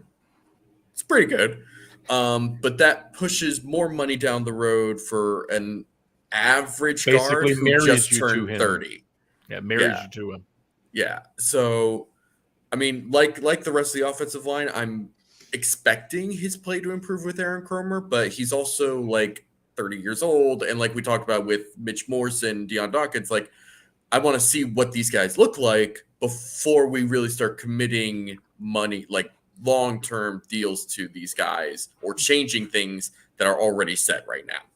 So restructure sounds nice on the face of it, but it might come back to bite you later in a major way. The other interesting thing is a trade. So here's the thing with the trade. It always takes two to make a trade happen. You can shop around Daryl Williams all you want, but if you're asking too much or the compensation you're receiving, that you're hearing for him isn't what it's worth, that trade's not going to happen, and that's the unfortunate part of it. So, to me, the ceiling, and I would be genuinely shocked if somebody actually traded this for him. I would say a ceiling would be a 3rd-round pick for Daryl Williams. I'd be shocked if someone actually traded that. I mean, that is a valuable pick for a 30-year-old guard in the NFL. There's some teams where maybe they're desperate enough to get just a halfway decent offensive lineman into their mix. Carolina Panthers. But the floor to me would be like multiple day 3 picks, maybe like a 4th and a 6th or something like that. I'd be okay with that, largely because if this is a post June 1st trade, you save $8.1 million. That is pretty significant, I'd say. And even if you did it pre June 1st, you're saving $6.3 million. Ultimately, I think you gotta just sort of stay with it as is, as unfortunate as that might be, because restructuring him, I get a bad feeling about doing that. I don't like being married to a position on interior offensive line, which we all acknowledge needs to be upgraded in some form or fashion. I don't like being married to that option of just sort of average Daryl Williams, where there needs to be an upgrade in the future. So, but the whole trade idea is much more of a pipe dream than anything else, and I'm not entirely certain how great of a pipe dream that actually is. Yeah, the whole trade idea to me also is you're creating a hole, right? Of a part of the unit that we already all agree you probably needs an upgrade at some point. So unless you're taking that savings to put to a better interior offensive lineman on the market, which if you're getting a better one, in my mind, and that's not what this discussion is about. In my mind, there is somebody who might be hitting the free agent market that I have in mind. Sure, we might get into that in a different podcast later, but but again, there's no guarantee you're going to get that guy either. Sure, and the other guys are going to be older than 30. Yeah. If you're looking at, if you're worried about I got a rebuttal here. I want to propose a post June 1st release. Eat the $2 million this year. Eat the $2 million next year. Save yourself $8 million. And here's why. You're paying Daryl Williams like a right tackle, and he's playing right guard, and he's playing average right guard at that. You're bringing in an offensive line coach who had success here with John Miller and Jordan Mills. So to me, you take that $8 million and maybe you could put half of that into a right guard, and you could spend the other half of that elsewhere. So you have to have faith in your coaching staff, guys like Aaron Cromer, to be able to find a serviceable right guard. I understand that Daryl Williams didn't embarrass himself last year, but just because he didn't embarrass himself doesn't mean he is worth that gigantic cap hit.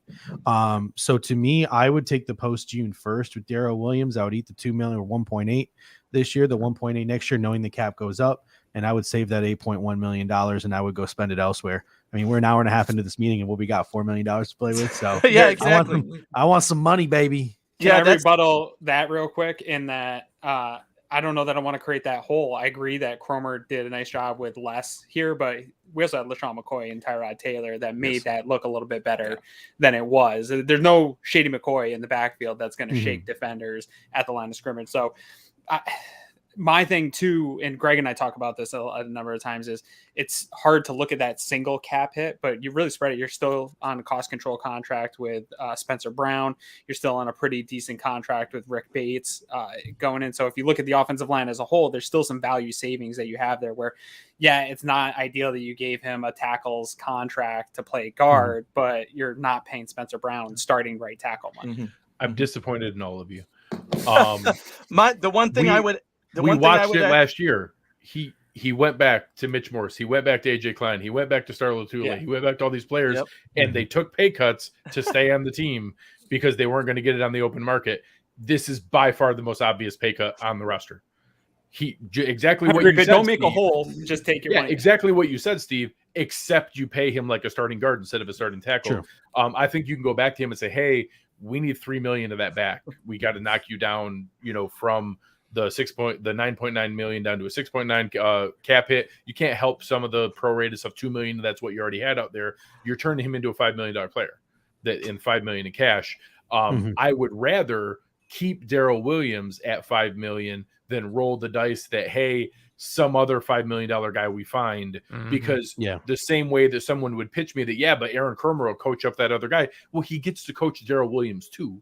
Like that, if we have faith in Daryl Williams and we think, or Aaron Kermer, can coach up a young guy behind him too. Yes. And then you invest the draft pick, you have it there. I don't do a restructure. So David, you were right there in the way that you proposed it, because if you do a restructure, you're taking that money and kicking it to next year. You give him a take it or else.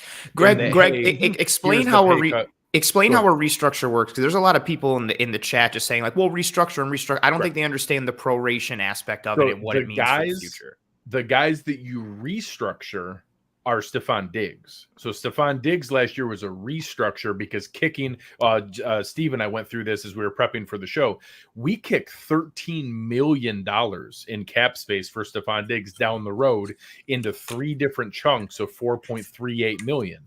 Because when we do that for Stephon Diggs, there's no actual risk. There's no possibility we're going to cut Stephon Diggs. You're just kicking that can down the road to do it in another day. And because he's going to be with the team long term, you're never going to actually face the repercussions of that to have it rush and prorate. The reason that, and I rattled off the other guys, AJ Klein, Mitch Morse, Star Lotulelei, there were actually others that they took pay cuts to be. Vernon Butler, actually, the reason he stayed on the team is because he took a pay cut instead of they offered him the or else. I wish they didn't offer him the or else. We'll get to that.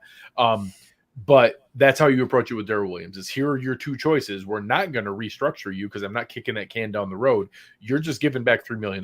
You're getting, and now maybe it's, hey, you're giving back $2 million and we'll give you $1 million back in a not likely to be earned incentive of some nature that if you make the Pro Bowl, you get $1 million of it. Hell, if you make the Pro Bowl, you get all $3 million. Whatever they structure it as, that would hit in 2023 because not likely to be earned incentives hit the following year. So I think that's the middle ground here. Is I think Steve's structure was right. David, the reason you didn't go with renegotiate, extend is right, but he needs to play for starting right guard money. And I do think that we add on $3 more million in cap savings to be able to do that with Daryl Williams. That was exactly the point I was going to make, actually. Nice. Greg, I was like, come on, and here's what goes along with it. The last thing I'll say here is Brandon Beane magic, right? We've seen it happen before. Brandon Beane magic. How do you approach these guys and tell them, look, you have no choice but to make a pay cut, because this is what the market will give you, and you can stay here and win a championship and be the player you are now and not have to worry about something else. The other side of that coin is Brandon Beane, if he's going to be approaching teams about Daryl Williams, there is no such thing as Daryl Williams the guard anymore. There is Daryl Williams, your starting right tackle, right? Because he, as a starting right tackle, his contract looks beautiful, right? At his age, for his you're like, oh my God, I do need a right tackle. This is the guy. We just don't need him because we drafted Spencer Brown. We have the luxury of not needing this extra starting right tackle. I agree that the ideal scenario is just approaching him. Hey, we want to keep it consistent. We love you. We want to keep you on the team. Take $5 million. And again, the way that works, that's a little easier. If you think of a guy who has like a $7 million contract, you give him the 3-year $15 million. So it's a new contract, $5 million over those 3. Obviously, you can still manipulate the money in there too, but yeah, the cap savings, it would be important here, and this is one of those places that I would say we absolutely have to do something about it. Staying the same is not an option here. If he doesn't take the pay cut, do you release him? Yes. Well, yes, so now, 100%. unfortunately, and the reason, maybe not with Mitch Morris, but with most of the others, it is presented as, hey, this is your only opportunity to stay with the team. And I will say the reason I structured it that way is that there are other people that might have had stronger outside leverage to say, no, we would take it. And I will say the one that we know he kind of lost that staring match was Trent Murphy.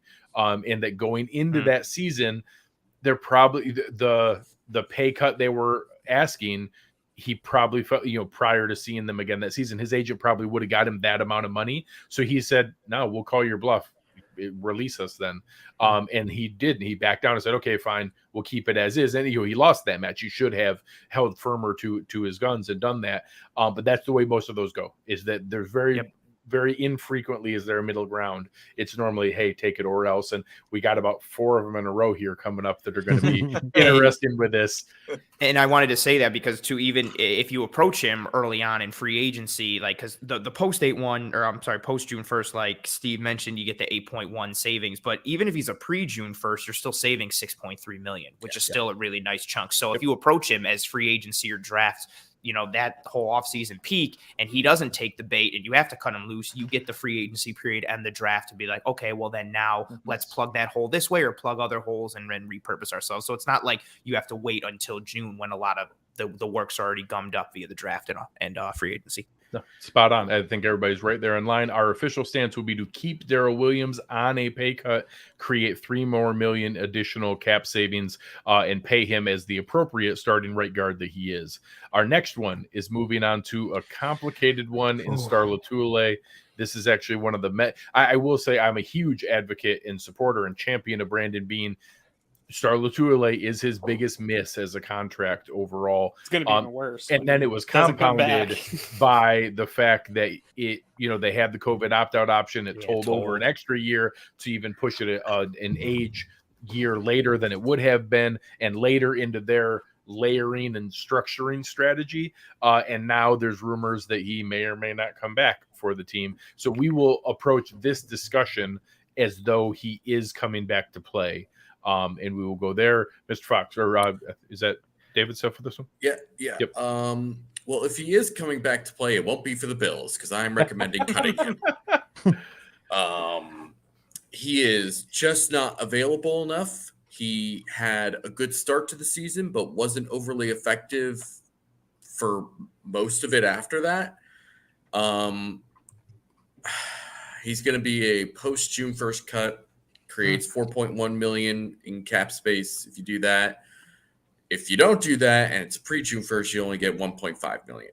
This is kind of the unfortunate part of this contract. It's just like it's not great.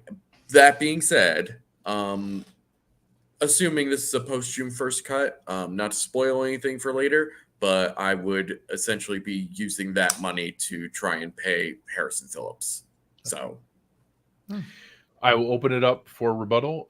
The initial proposal is to release Star Lotulelei with a early designation of a post-June 1st cut, which you can do ahead of time.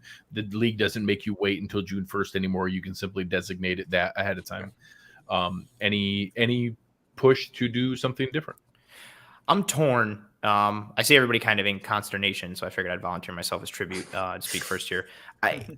He plays a position that is thin for the Buffalo Bills right now. Yes. Like there is not a lot of starting quality depth, but 2 depth overall. Like this is a thin, correct. Period. We don't have people under contract. No, it's a thin position grouping. It's why, unless something happens in free agency, as much as I love all these round 1 corners in the draft, I think Wyatt from Georgia is going to be the pick at 25, or potentially Jordan Davis if they want to philosophically change what they do a little bit. I think defensive tackle is the move. And if you release Star, one, you create another hole. So, and then you're still trying to play that game. But then what the real conflict for me is, even if he stays, his availability, like David said, has been such a question mark. Like if he stays, it's not like you're like, okay, cool, well, we get Star. you might only get Star for 10 games, maybe 8 games. You could get him for 15. You could get him for 7. It's such a question mark, and it's so wild. And you combine that with, and I don't say this negatively at all, but you combine that with everything he's got going on off the field, which we know some of the things, which is, and I don't mean to say this, he's got a lot to bear on his mind and on his heart and soul and all that kind of stuff. And maybe that affects his play, and that's completely understandable. I'm okay if we keep him because of the thinness at the position, but I second the notion for a post 6-1 release, even though, again, it results in 5.1 dead cap for 2022, 2.6 dead cap for 2023. It saves us $4.1 million this year. Throw that money at a defensive tackle who, even if it's not starting caliber, someone to kind of buttress the holes to pair along with Harrison Phillips, then you draft and prioritize somebody to pair alongside Ed Oliver, and you hope for the best in that regard, although I know hope is not a plan. Unfortunately, I'm going to go with that post 6-1 release as well. Yeah, I think I've talked about this on the Hoof podcast as Anthony Romeo, the fan and analyst of the Buffalo Bills, if you will. Star, I'm just absolutely done with him on the team. I think it's just, he has become the burden of the Buffalo Bills to me. We tried to redo his contract so that we could cut him, and then there was COVID and we couldn't cut him. It was clear he was no longer a part of this team. It would have been this year. This year would have been the easy walk away year. And then he could have, he came into this year and we were all like, we need Star. Look, we do need Star. He's the difference maker on this defense. And he simply wasn't. He's had so many opportunities with the Bills to show it. And this is Anthony Romeo, the fan, not Anthony Romeo, the front office talking. But I don't care if he costs us cap money. I'm cutting him, right? I will pay you $2 million to just get off my roster and go away. Like, I respect him as a human being, but as a player and at his position, he has become a burden to the Bills, and it is time to move on. He is, I used harsh words on the show and called him a cancer in the locker room. It's not his it's not his personality I'm talking about. It's his positional value. Bring in 2 warm bodies at defensive tackle, and I'll take that over Star Lotulelei at this point. So, again, that was me, the fan talking. Front office, I agree. You got to take the money and what does Anthony Romeo, the PhD, think? I think we're spending too much time on this because I think he's going to make the decision for the Bills, and we won't have anything to do. It's going to be straightforward. I think we're going to handle it as post first cut, because whether that's actually the strategic move by Brandon Beane or simply the technical step of the fact that he's retired and that's how you have to handle a retirement, is to minimize the impact, we're going to approach it the same way. If I thought there was a path where he was really rejuvenated to be there, and you get into the fact that, hey, you can't really replace him for 1.5, there is someone can pitch me that him as the overpaid backup is actually better than cutting him and then paying somebody else on top of that. Right. But ultimately, I don't think it's going to matter. I think that either the likelihood that they will simply cut him anyways, or combined with that, the fact he might force their hand and retire and they have to manage it in this way, we're going to structure it as a post-June 1st release, $4.1 million, which does get us up to $10.38 million in cap space. We're making a little bit more headway. Devontae Adams money. And we come into another interesting one, Cole Beasley. Oh boy, here we go. Yeah, back to wide receiver. That's my position. And this was the one player when doing this and getting in the mind space of being in the front office, I truly felt that Cole Beasley is a player where I need more information. We as fans, we as casual observers, we don't have all of the information that the front office does in this case. Is Cole Beasley hurting down the stretch? Is that what it is? Is his age starting to show? Or was it just, we decided that he, wasn't getting the ball as much and he still is a valuable part of this team? Is the locker room split on how verbal he was about the COVID stuff? Is that causing issues at all on the team? It certainly probably is with Sean McDermott, as we know, who has been avid about just do what you need to do and get the vaccine to help this team and not be a burden and miss time when it counts. So there's a lot around Cole Beasley. And to me, it boils down to this. Josh Allen, you bring him into the room on this. Literally, Beane, McDermott say, look, Josh, we need to make cap money. We need to make these decisions. We need to know where you're at, what you think with Cole Beasley, because here's our options. We need to get his number down this year. So we're going to approach him and say, can we get you down from, 7 to maybe 6, 5, whatever number they feel is the number. His cap hit right now is 7.6. So I would probably want him down 5, maybe 4 if they could. And it's really about what Cole is willing to take and how much Josh Allen, because if Josh Allen says in that meeting to me, no, Cole Beasley is one of my reliable guys and I absolutely love him and want him, then I take that to heart when I'm looking at Cole Beasley's contract and say, okay, this is a decision we have to make. Then we're going to cut Daryl Williams and save that money. And then we will keep Cole Beasley because that's what Josh Allen wants us to do, knowing that it's one or the other. We can't do both of these things. And obviously Josh Allen isn't the one making the decision, but you have to take his input here in order to come to the number that setting the value of what is Cole Beasley's value to this team at this point. Is it 5 million? Is it 6 million? Is it 4 million? And you're just outright going to cut him otherwise. And if you look at the wide receiver free agent market, you then assess him that way. Say, look, Cole Beasley, you are aging. You are at the end of your contract, the same way we've talked with other guys. We are willing to give you 3 years, $9 million in order to kick some money down and, a signing bonus, or if you make the Pro Bowl bonuses or whatever else there might be to bring it up to a possibility of 12 million, which would be 4 million a year for 3 years. And I would love to have Cole Beasley around for that amount of money. So if we could get that deal done, I would do it. If not, the only other option is, as we've talked about before, cut you. I'm sorry. You're a $6.1 million savings. We have to cut you and move on and find somebody who can be that guy. And So with the rise of our other wide receivers too, Cole, Stephon Diggs, Gabriel Davis, that also diminishes the value of a guy like Cole Beasley. So I'm not going to open this one up because I think there's a couple different avenues for it that I actually think we saw the handling and some of the outside elements for Heath Farwell. And I actually am curious if that is a factor for Cole Beasley and that he is going to be presented, anyway. That he's going to be presented with a proposal of, hey, here's what you can stay for. I will say more. So Daryl Williams is actually a little harder to be creative on not likely to be earned incentives that he wouldn't hit because he played all 17 games. And for offensive linemen, there's not the contractual easy things to set up statistically. It's not pancakes. You don't get there's not an official stat. Cole Beasley, there is. He scored 1 touchdown and he had 680 yards. Like, you can set up some pretty easy, not likely to be earned incentives to say, hey, we'll set it up that you give us back, $3 million. And if you hit 3 touchdowns, you get it back.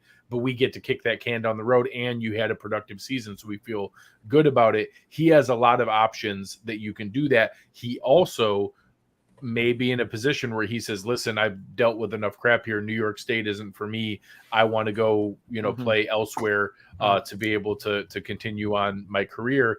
And I actually didn't think about it in the way you presented it. I like the idea of engaging Josh Allen in that, because if Josh is ready to move on, all of a sudden now you can be like, oh, well, all right, we'll take the 6.1 million and we're ready to roll. I don't know the answer to that. Josh may say, and I know a lot of folks in the chat and everybody online will say, Isaiah McKenzie can do everything Cole Beasley does. Just swap him in there. Braxton Berrios can. Well, he can't. You're going to get paid. No, he can't. There are pieces of what Cole Beasley does against zone coverage that is an incredibly nuanced skill. And that Isaiah McKenzie can do. Isaiah McKenzie can do things Cole Beasley can't against man coverage that he has the athleticism to do. If Josh still sees that as a strong value add, that, hey, we don't have the guy that can do that and to find those spots. We thought Emmanuel Sanders would be able to add to that. He's now gone. We didn't add the tight end 2 receiving threat that can find those leverage spots in the zone. We don't have that. That's not what Gabe Davis does. Stephon Diggs can do everything, but we can't depend on him for every single thing. There is not that guy on the roster right now to be able to do that. So there's a chance Josh says, no, what are you, crazy? I need that guy. Third and Beasley is a saying for a reason. I need that. So yeah, by all means, go play hardball, do what you need to do, get us back some money to be able to do it. But don't rock the boat here. I still need that weapon to be able to do so. So I'm going to structure it as a pay cut and that he agrees to stay because Josh tells him he wants him to stay, and that we get back $3 million to be able to add to the kitty, to be able to He's do chasing this. that ring. And that he wants to stay for the ring, and that, you know, Who else is going to want him? well, and that's where it is of What's what his value. Yeah. at age 33. I don't know that he has a lot of leverage other than fine. I don't want to play, and that from a pride standpoint, honestly, it might be retire or wait until a training camp injury where somebody's desperate. Yeah, I mean, Damian Amendola is still getting contract, so Cole Beasley will get somewhere. Somebody would kick him around. Hell, Jerry Jones would bring him back just for fun. Him and you hit it. Him and McKenzie, they don't do the same thing. People need to stop thinking that. And also, someone else in the chat said like, "Oh, I'm tired of seeing the corpse of Cole Beasley have to be dragged around to the end of the year." He didn't look like a corpse against the Chiefs. He looked really good. He had a good run. So I don't want to drag on Cole Beasley too long here, but this whole idea that he lost the step is really a fallacy. I went back and watched all of his snaps from the post his injury. He got injured in the middle of the season, and it was a rib injury, and that's real. And he couldn't move. He slowed down, and he wasn't coming out of his breaks, and it showed up on film, but they still didn't go away from him because of what he means to this offense. And then when he started to get healthy again, he didn't lose a step. He never had a step. He's not that guy. He was still the same guy he was a year ago in terms of his athletic ability and his route running at the end of the season that he was the last 3 years here in Buffalo. So that whole nonsense that he lost a step, I think that's way overblown. It's a narrative. He's still got 34 first downs this year. That's a real thing. Like 34 first downs is not nothing. That's a real element. I don't think that there's any real scenario he plays under his full cap hit for the Buffalo Bills in 2022. I don't think there's any scenario where that's the final outcome, but I do think it's more likely he stays on a pay cut than that he's cut outright. Similar to Daryl Williams in that I don't think the team's philosophy is, hey, let's create a hole to get cap space to then have to spend money to fill that hole. That hasn't been their MO to this point. We'll see if that pivots. The next player is Ed Oliver. David, I'll ask if there's anything crazy here. I don't. He's on his rookie contract. There's not really a ton to do with it. Did you have anything? 5th-year option. Yeah. Okay. We will see that. They will absolutely. Brandon Beane already kind of half joked about it, like almost literally gave a wink during his presser of like, yeah, we'll get to that here in just a little bit. So yeah, they're certainly going to pick that up. He just had an all-pro second half of that season. We need that to continue, but that's an easy one. Ed Oliver, his current stays as is. His 5th-year option will be next year. And now we come to another one that might be one of the easiest ones that we do here tonight. AJ Klein. It's easy and it's not, because I feel like Brandon Beane is going to look at AJ Klein and he's going to want to extend him or ask him to take a pay cut. I think he's going to want to do one of those two things to lower his cap hit and keep AJ Klein here. I think he likes AJ Klein. I think Sean McDermott likes AJ Klein. I think they feel nice and warm and fuzzy inside, knowing he's behind Tremaine Edmonds and Matt Milano. I think he makes them feel a certain way, but I also believe, I'm being Brian Gaine here, so I came from a quality organization in the Houston Texans, so I know what I'm talking about here. I also believe that championship caliber football teams don't pay. What was the comment Anthony made earlier? Nickel is the base is the nickel. You don't pay your third linebacker who barely plays football over $2 million, and I don't see AJ Klein taking a pay cut under $2 million. So if I'm the Buffalo Bills, I'm looking at the depth pieces. We just re-signed Tyrell Dodson to a 1-year deal. I just re-signed. You got Joe Gallas-Harris coming back. You got Andre Smith coming back. You can obviously, if AJ Klein is off the roster, go into the draft and draft a guy in the middle rounds to sort of and develop someone behind Tremaine Edmonds, because it opens up a roster spot. You got to turn to your coaches and say, go find a guy for under $2 million who can do what AJ Klein does. So for me, I'm going with the release. He's only got 1 year left on his deal, so it doesn't really matter if it's post June 1st or not. It's a $400K cap hit, and it's a just over $5.5 million savings releasing AJ Klein. I will only ask, does anyone feel differently? I want to say that he did add some nice bite and some violence to our defense and a nice piece. I like AJ Klein. So, I do, but not for that money. Yeah, let me explain. We will be releasing him, but the reason we will release him is the way that Steve phrased it. He doesn't have any reason to take that pay cut. The reason he would come back is we allow him to test the market. He then finds out he's actually one of those $1 or $2 million guys, and then comes back and says, oh, It turns out I am one of those $1 million guys. Can I have that $1 million from you guys? And then he maybe comes back in May or June because we allowed him to test the market. We got that cap savings back. And then all of a sudden you're talking about zero cap impact because he's simply, you give him there's that new setup where you have the veteran minimum exception where you can actually pay someone a little bit more, but they count as a minimum contract. The Bills haven't actually used that all that much the last couple of years. He's the perfect kind of guy you would do that, where you would get to pay him like 1.5 or 1.7 million, but he counts as an $800,000 minimum guy. And he rightfully deserves to go find out, can I do this? So he has the leverage to say, no, I don't want to take that kind of pay cut. I want to go see if somebody else will give me some money. And then if they don't, he might come back cheaper. But I think we get the 5.1 million back either way. And if he comes back, it's because he comes back on a minimum deal that won't impact the cap. So I think that's an easy one. Probably the easiest of any of the process ones we have here from the way the math works out. This one swings back to Mr. Fox. That does give us, we're getting up there. That does give us 18.5 million in cap space. We are collecting a little bit of dollars here. A lot of people I know were getting frustrated early on that we were saying, keep it as is, keep it as is, keep it as is. So we actually have like 3 or 4 coupons in our back pocket where you can go to Matt Milano for his $7.5 million salary. You can go to Deion Dawkins for his contract. You can go to Trey White and create base salary restructures if the opportunity presents itself. We didn't trigger any of those, but we went through almost 20 million more we could create if we wanted to, but we're again presenting it the way we think Brandon Beane will. Mr. Fox, what are you doing with John Feliciano? Gonna get you some more money because we're gonna cut John Feliciano. It's gonna be a post June 1st cut, save 4.1 million. And I mean, he's had injuries. He's had injuries the last 2 seasons. He's not overly effective when he's in the lineup. And to be honest, I mean, Ryan Bates is better. Ryan Bates is just better at this point. And if we're gonna, this might be controversial. This might be a hot take. Cody Ford at this point might offer more physical tools than John Feliciano at guard. I won't offend him. I won't offend him to that degree, but yeah, it's not crazy. The same way I think a healthy Ike Bacher is the same. Yeah, I will say that. Yes, I think a healthy Ike Bacher, if he comes back, is the same caliber of interior flex lineman, and we don't need our interior flex lineman to be 4.8 million. We just don't. Does anyone feel differently about Mr. Feliciano? I hope the Bills don't. Now, the one I think people joke. How dare you, Kyle?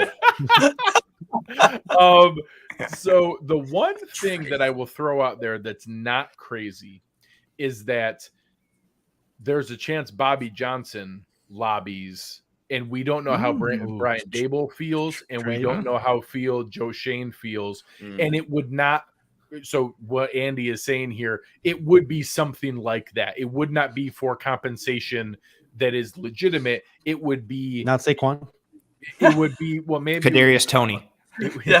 They'd have to throw Kadarius Toney into the deal. Right. And Bradbury. Stop talking. To go through that, the reason they may consider it is that, hey, we get him. We don't have to pay any of the roster bonus or signing bonus. We get the $3.1 million and $3 million salary, and that, hey, we don't want to get into a situation where we miss out on a guy who already knows our scheme and knows what's going on. And 2 years and $6 million is fine in the grand scheme of things. Let's just go ahead and give a late round pick. And it might be one of those things where it's, hey, the Bills send John Feliciano and a 7th round pick to the Giants for a 6th round pick. It might be something like that, where it would just be that they would rather not have to mess with it and just take the contract over. He's not going to get us big compensation or something like that.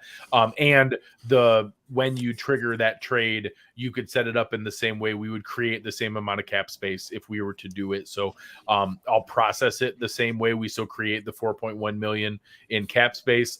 And whether that gets us an extra 7th round pick or something like that, I'm going to assume that we do it by simply getting the cap space for it. But it is another nice little chunk, and that does get us up to Let's see, 22.71 million dollars.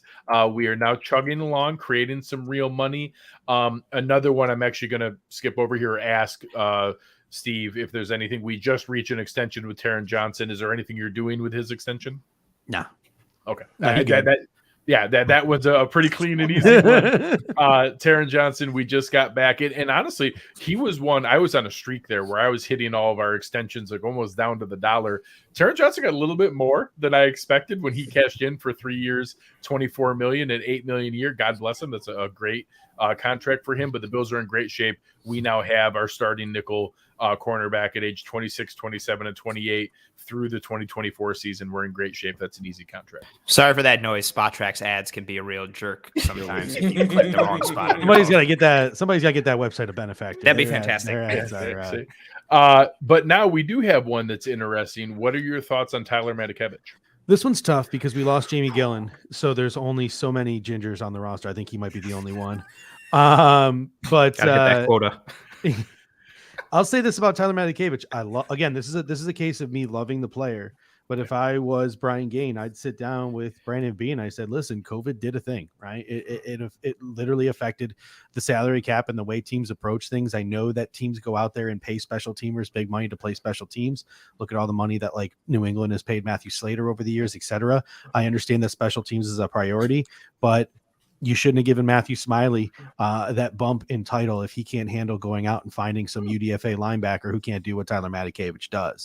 Or if you can't get out of Joe Giles Harris or Andre Smith or Tyrell Dodson, what Tyler Matakevich does. The way the Buffalo Bills are positioned right now, because COVID slowed down the cap for a couple of years, $2.5 million isn't insignificant. So to me, I'm releasing Tyler Matakevich for a $750K hit, and I am saving $2.5 million. I don't think the Bills will do it. I don't think the Bills will do it, but I think they should. I'll open this one up because I will say, just looking at the raw number, special teams only player $3.25 million. I don't love that number. I'll open it up on how, again, we're going to approach this. What do we think the Bills will do? I'll open it up to the group. I like Tyler Matakevich. I think I understand he offers basically nothing as a defensive player. Kind of looks like your big brother. There might be a certain ginger-related bias here. But he offers so much on special teams. He is genuinely excellent, especially with Taiwan Jones. Listen, likely not being back. That's the other part. I will never forget Tyler Matakevich recovering that surprise onside against New England in 2020. That was like he basically earned his whole year's paycheck right on that play. That was like in so many other years against the Patriots that would have gone the other way, and he made that happen for the Bills, and they scored on the next drive. But anyway, but he really is a genuinely like Pro Bowl level type of special teams player in my opinion. Mm-hmm. Anybody else have strong thoughts the other direction? Tricky. I understand the thought of getting rid of him for $2.5 million. It is a lot of money for a special teams only player. I'd rather keep him. Is another team going to pay that $2.5 million difference? So maybe you get him to take a $1 million pay cut. No, that's the direction I was going to go. I'm okay with that, but yeah. I don't think they did last year. I think this is to me. This is a full-on extension. That's what I would do. I like Tyler Matakevich, what he brings to the special teams.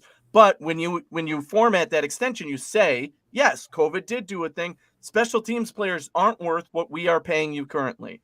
Even though you are one of the best, if not the best at what you do, we still can only afford to give you $1.5 million a year. So we'll give you a 3-year, whatever it ends up being, $6 million deal with incentives, and tie it that way or something. If you play so many snaps on defense, which we know he's not going to do or something, I think that's the way to go, because in my mind, you have offense, defense. If this were the caliber of player on offense, defense, he's the caliber of player that you do not let walk away, period. Right. So on special teams, I feel the same way, that he's the caliber of player you do not let walk away. So you approach him and say, here's what the value is, and we will pay you that. And we'll give you 2 more years of stability to say, and push some of that money out. Here's what it is, right? His cap hit for this year is 3.25, right? High. We Yeah. trade Tremaine Edmonds because anybody can do what Edmonds does. All and right. 3.25 Anthony, get him out of is a here. solid amount for a starting linebacker. No, I recognize the value in the savings. I think Steve is really on point. Like 2.5 is you can get a depth player on offense or defense for like 2.5 million or around 3, especially at one of these positions where More the than Bills we are paid lacking. FAO Bada. There you go. Like that's a really good point. Based on some other guys that we anticipate leaving this team, I feel like his role is really clutch on special teams. I like the idea of, even if we only save like $1 million or $1.5 million or something, I like the idea of the extension. I would prefer he goes nowhere. I want the savings from his deal to go to Saran Neal to lock up special teams because you are losing Taiwan Jones, and that's real. So I do think they'll be able to go to him. I do think they have the leverage of, hey, we don't think you're going to get more than this on the open market. They could also be creative because he does play a position that records statistics. They can do a not likely to be earned incentive with tackles and say, hey, we're going to give you 2 different things. You're going to give us back $500,000. You're going to have $500,000 in a not likely to be earned incentive. We save $1 million. You can get half of that back to be able to go forward, and we'll add another year on in that same structure where it's a similar number. Because I don't mind paying him 1.5. I don't mind paying him at that 1.6 that he had because he's a good player. He's in that weird window where he's probably worth more than a minimum contract. It's just not the 3.25. And I actually think he's going to be in a spot where he respects that. He's also 30, turning 30. I think he's 29 and change, turning 30. So in a position where he's, not going to get another big time deal. He's going to be at a year-to-year standpoint.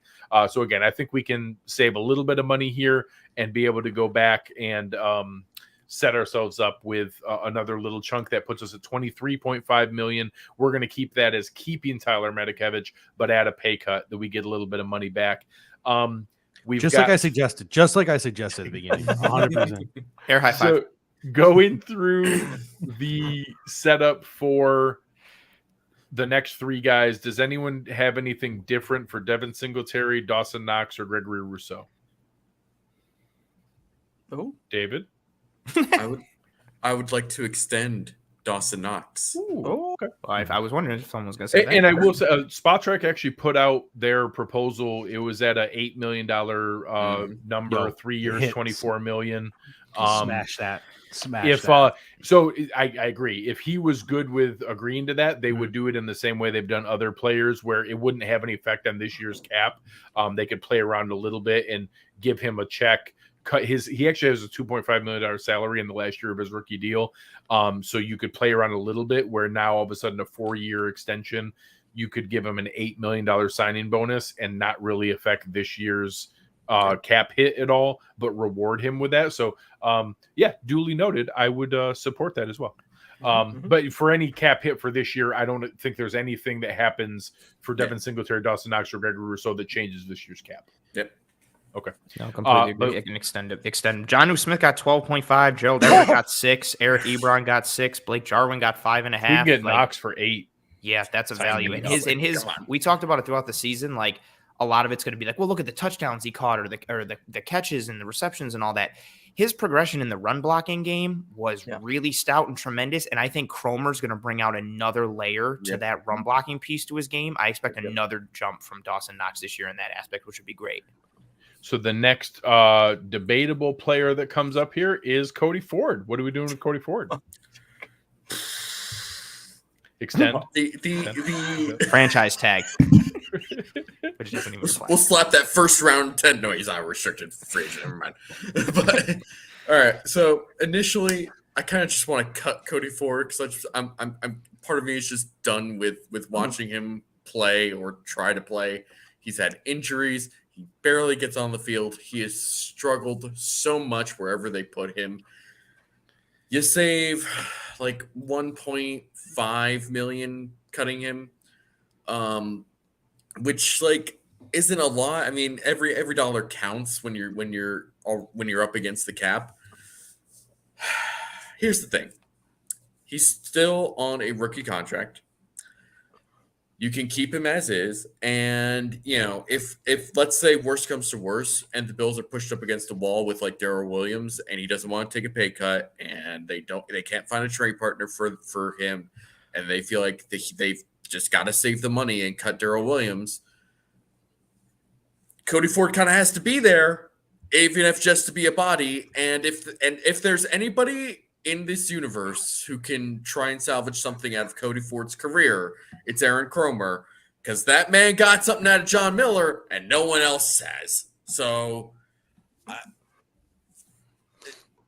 going to ask Kromer how he feels. Yeah, I mean, Kromer would have to want to do something with Cody Ford. Assuming he's a body. He's a big body. You need big body. Over under how many training camp practices before Aaron Kromer throws a beach chair at Cody Ford? So I'm so mad that you made a beach chair reference.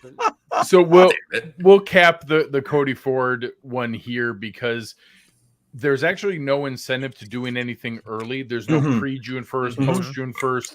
He is a viable camp body. You never know what kind of rash of nonsense you could have.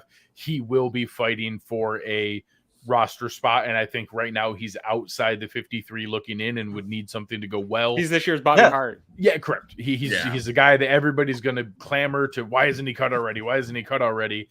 But that is already in a position where, yes, it will be $1.5 million. I do think we can earmark that as very likely savings, but I don't think there's no incentive to doing it early. You don't get extra money for doing it ahead of time, and he's a cheap camp body that you need to pay somebody to be there anyways. Why cut him and then spend money on somebody else to come in and have to compete when you already have them? Cody Ford is one of the most unique players on this roster in the fact that even if if Kromer's like, I want nothing to do with this guy, he's failed at every opportunity, which is 100% true at this point. I'm ready to move on from Cody Ford. I think if you're the Bills, he becomes your most hyped guy of the offseason. Wow, he's working out. He looks so much better. You bring him to training camp. You're like, wow, yeah, he's going to be so good to try and up that trade value. Yeah, give us a 6th-round pick. Right? Yeah, who wants something for this guy, right? And then, he's definitely got to be in camp in order for that to happen. You got to bring him in and then hope that somebody is desperate enough to trade for him and you're able to move on. Or conversely, he actually does turn into something, but that to me is a pipe dream and hoping for too much at this point. I'm really excited. We have now moved on. We're officially we're going to keep Cody Ford. We're going to earmark his cap savings because I think it's pretty likely he doesn't make the 53, which means we've made it to the time where I get to cut Matt Hawk. I thought that was my job. Wait, I apologize. I jumped the gun. Steve, what is your proposal of what you'd like to do with Matt Hawk? My proposal is that Matt Hawk makes his way to training camp. I don't think you immediately cut Matt Hawk. I'm going to name drop 4 punters that I think are NFL caliber punters in the draft. You got Jordan Stout from Penn State. You got Jake Camarda from Georgia. You got Ryan Stonehouse from Colorado State. And you got the punt god, Matt Ariza, over there at San Diego State. Yeah, get him. So if you are the Buffalo Bills, you go out and you get your Tyler Bass but punter version this year. Are they good with holders? one of the Have you scouted their holding? Well, here's so the this issue. is Here's the Holding is issue a real with punt. thing. The issue with punt god is punt god was also the kicker. So he never actually held. And that's why I think that Matt Hawk, whether it's Stonehouse or Stout or Camarda or Matt Razia, whoever it is, Matt Hawk needs to be in training camp to, number one, just be a camp body, a leg. Doesn't really matter when you cut him, post June 1st or pre June 1st. And he can show people, he can be that veteran mentor. Everyone talks about Cole Beasley and Stephon Diggs being that veteran mentor for route running. Matt Hawk's got to be that veteran mentor for how to hold a snap. Unfortunately, I have to have a slight correction for you. Matt Hawk's agent is better at his job than Matt Hawk is at his job. There is a $1 million guarantee in his 2022 salary that triggers if he is on the roster after March 18th. Oh, never mind. Cut his ass. So, unfortunately, everything you said passes the logic test. Unfortunately, the way that his agent structured the deal, they did. His agent knew. They had to trigger the cut to be able to do it. So I am virtually certain Matt Hawk is going to get released, and he's going to get released before free agency starts. Yes, because they're not going to get. There's no way they're guaranteeing $1 million. They're just not. And everybody heard the comments in the press what's Corey conference. Carter Yeah, up to? Beane telegraphed it in that presser. Yeah. Right. Wait, but are we going to look into changing this year? Yeah. I So think, you know, we will the other- process that. There is a $700,000 dead cap. Who's hit, that? actually, Who's but we that? create Who's that? 1.2 million. Jake Schumer or whatever, that guy who's just like super jacked. He's Yeah, just, does all the crazy posts- videos. post Twitter videos yeah. of him just like curling in the middle, like the afternoon, like eating a sandwich while begging NFL teams for a roster spot. Please let me come try He's- out. Yeah. He can come to training camp with I do- one of our draft picks. I do want to, I said this on the hoof as well, but one of the concerns with Hawk is, oh my God, he's such a good a holder, right? But Yeah. if you look at our kicker, it's all about our kicker. Tyler Bass, we know who the punter was last year, and he was one of the worst holders in NFL history, and anybody could see that when the laces are out and all that good stuff. But if Bass did as well as he did in his rookie year with a holder who didn't know what he was doing and was one of the worst, then I'm okay with bringing in somebody who is a good punter and can just do the job. And Be Bass will consistent. do the I rest. just need Yeah, consistency. exactly. Give them a whole off. You don't need to be the best holder. Yeah, you don't need to be. They'll be fun. Former classmate of mine, Brett Kern. I have no idea what his Well, free agent status is, but I love me some Brett Kern. He's still under contract in Tennessee. He's Grand Island, actually, baby. I believe that he is the highest paid punter in the league. He wow. was at one point. Somebody might have surpassed him. He was the highest paid punter in the league at one point. So yeah, your former classmates actually making like a good like $3 or $4 million. Way more successful than me. he's I mean, we pay slightly less than $3 or $4 million. His nickname was Extra. Rocket Man because he went to Toledo. I I'm don't surprised actually we know if, haven't gotten a. I don't actually don't know if Marquette anyone King called him Rocket Man yet or not. But He started that nickname himself. He was like, "Oh, they call me Rocket Man." I think Yeah, they called Brett- him that behind his back, but like it's whatever. Brett It's- Kearns, it's- $3.75 million. Good for him. It was a 4-year, $12.6 million deal. Good for him. Teacher kids had to be specialists. Hell Long yeah. snappers, Dude, punters. I It's had an that awful exact lot of time being conversation. spent on punting. I'm just Well, gonna say that. I had that conversation with Reed and with the Ferguson's father at the Senior Bowl, saying, "You just want to let you know you're a genius." Thank you, Kevin. So we have a couple of younger guys here. I'm going to go through. I'll pause for a moment after each of them if anyone has a specific move for it. AJ Epinesa, Carlos Basham, Andre Smith. He's Zach- a guy who goes to training camp and he doesn't earn a spot. You can cut him and save what Yes. $1 million. Correct. Yes. Correct. Million. It's not so we're getting to the point here where so that's a good reference for people that are listening. Andre Smith's cap number is 1.25 million, but now you're getting to the point where somebody else has to take that 53-man spot or the top 51 spot. So the guy who falls below that line it's right now technically for the Bills it would be Elijah Griffin at $700,000. So anyone you get to this point, it's actually not $1 million in savings. It's actually the difference between that number of what you get. So I agree. Andre Smith is a camp invite. He's there. If he makes it as the 6th special teams linebacker, he makes it. If he doesn't, it won't be for cap savings. So none of these guys below here are cut because their money savings is because you didn't make the roster. Right. But those guys at that point, now there's some you hey 200,000 here, 300,000 there, but we'll get through there. But the same idea, I agree. Andre Smith is not a roster lock, but he wouldn't be cut because of money. Greg, did you alluded to it, but did you want to touch on the whole like top 51 counting towards the salary cap? Yeah. So as they add guys as the year goes, the NFL has, and people ask this all the time, like when does it count?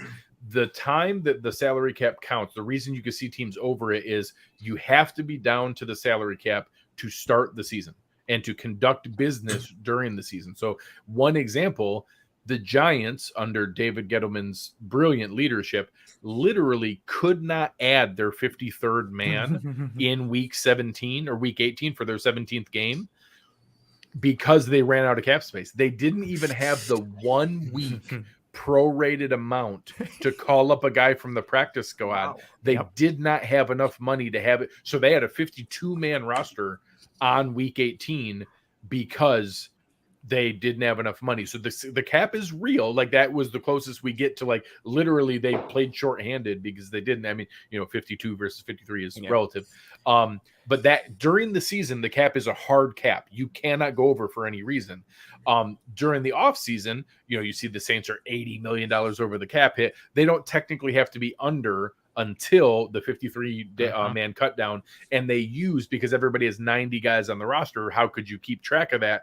They use a rolling number called the top 51, the rule of 51, and it's just the top 51 contracts on the roster are the ones that count towards the cap as they're doing that to be able to adjust. But again, they don't have to be firmly under until they get to that point at the 53 man cut down.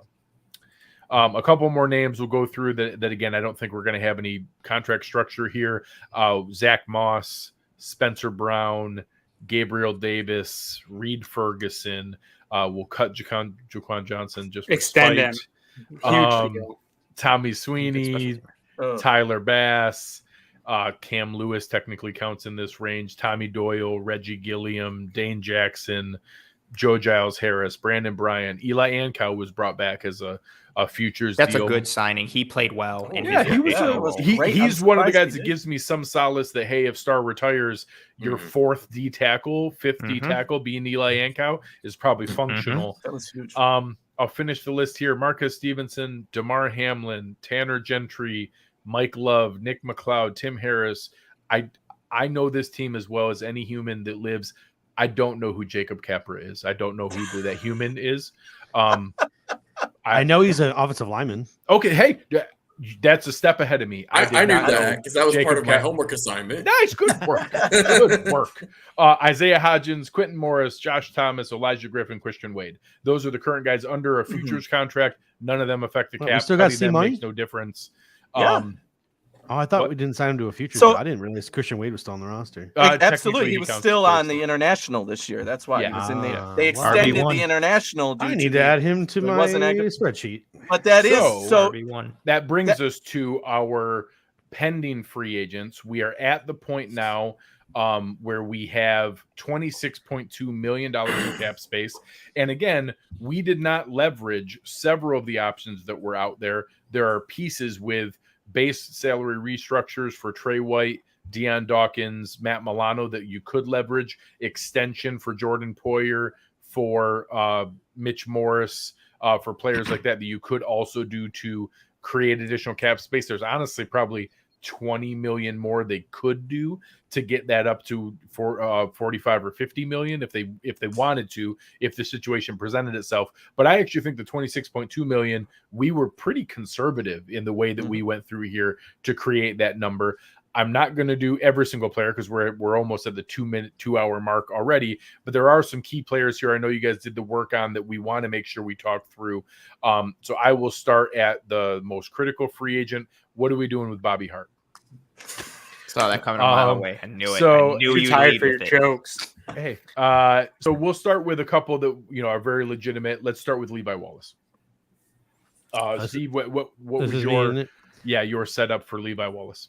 My recommendation is you let him test the market in free agency, and you don't go anywhere near his market value of $9.5 million, which is SpotTrack's market value. That's not a real market value. I just want to go out and say anyone that's looking at that number. I To don't me, think I that's look real. at like a Did contract. his like- agent send him a thank you card? I look at like what I looked at was I saw like a PFF proposed contract. That number, like, by the way, that number like, was 5.7 million yeah. for months. And all of a sudden, like a couple weeks ago, it changed to 9.7 out of nowhere. Yeah, wow. I see. Like for me too with Levi Wallace, I think it'd have to be short term. I wouldn't want to go any longer than 2 years.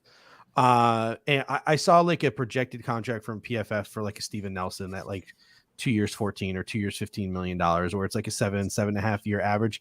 I would offer that, but honestly, I don't even know if I want to offer that to Levi Wallace. And I get that Levi Wallace is a good player, and I completely understand that.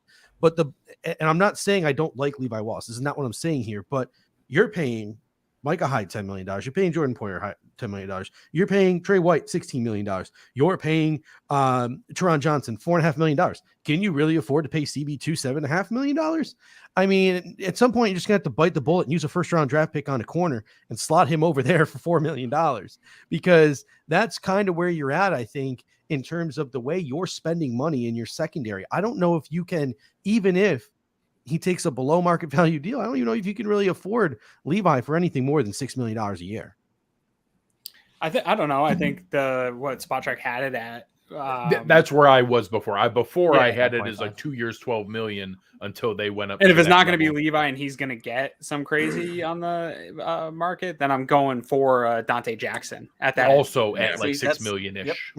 That level, because I agree. I think I'm still on board with drafting a corner, depending how it goes. Anthony Prohaska has been making a really good case for defensive tackle as well. I think it's just as much a priority there to get a stud defensive tackle, and for Tremaine Edmonds.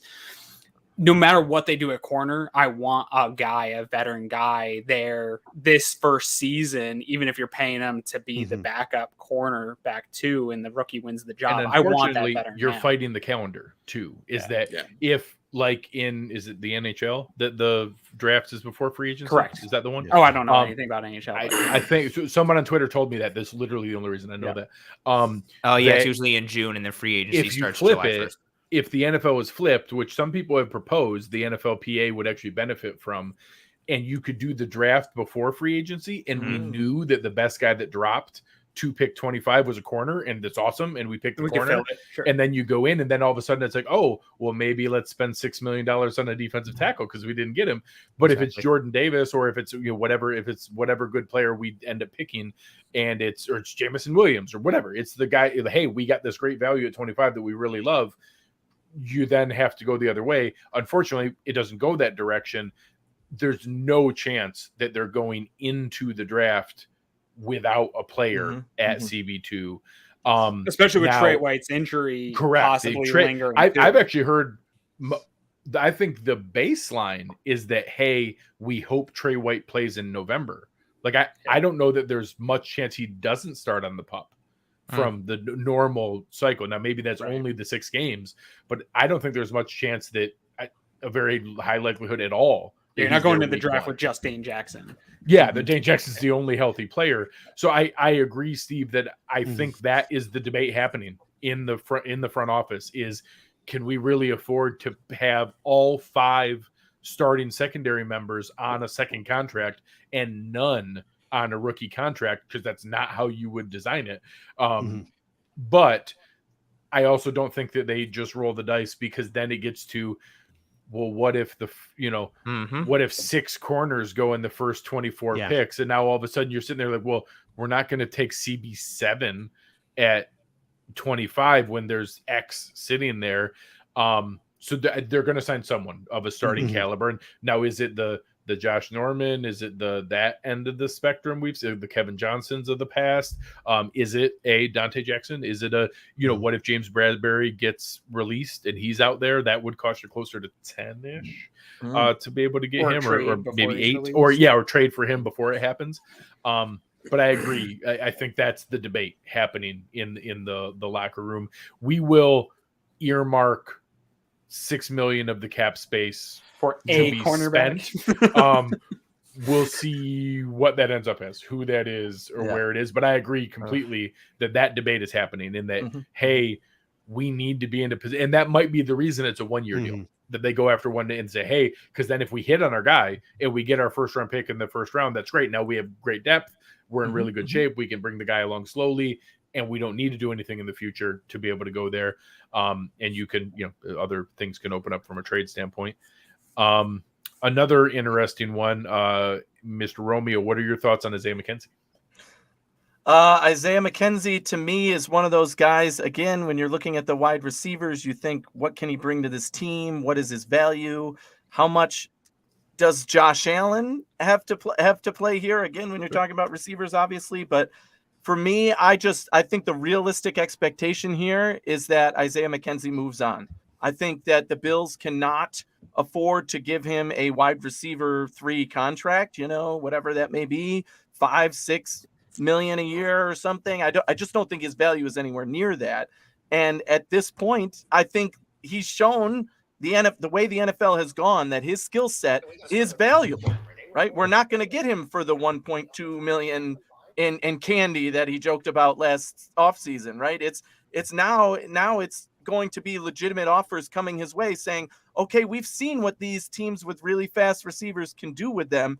and we think we can use you in a better way, maybe even than the Buffalo Bills are. So unless the Bills come to him with some sort of real offer and say, like, look, we really do value you, and we're going to cut Cole Beasley, and we're going to make you our number 3 guy.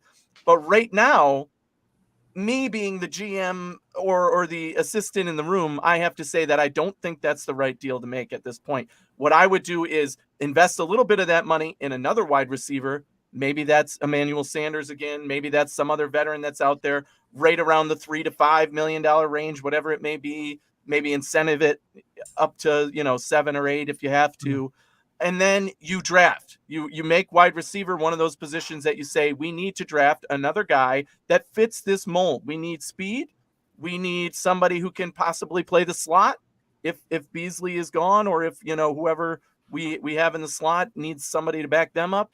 So that's where I'm at with Isaiah McKenzie. It is a tough conversation to have, but he's not coming back for pennies anymore, and that's the reality of it.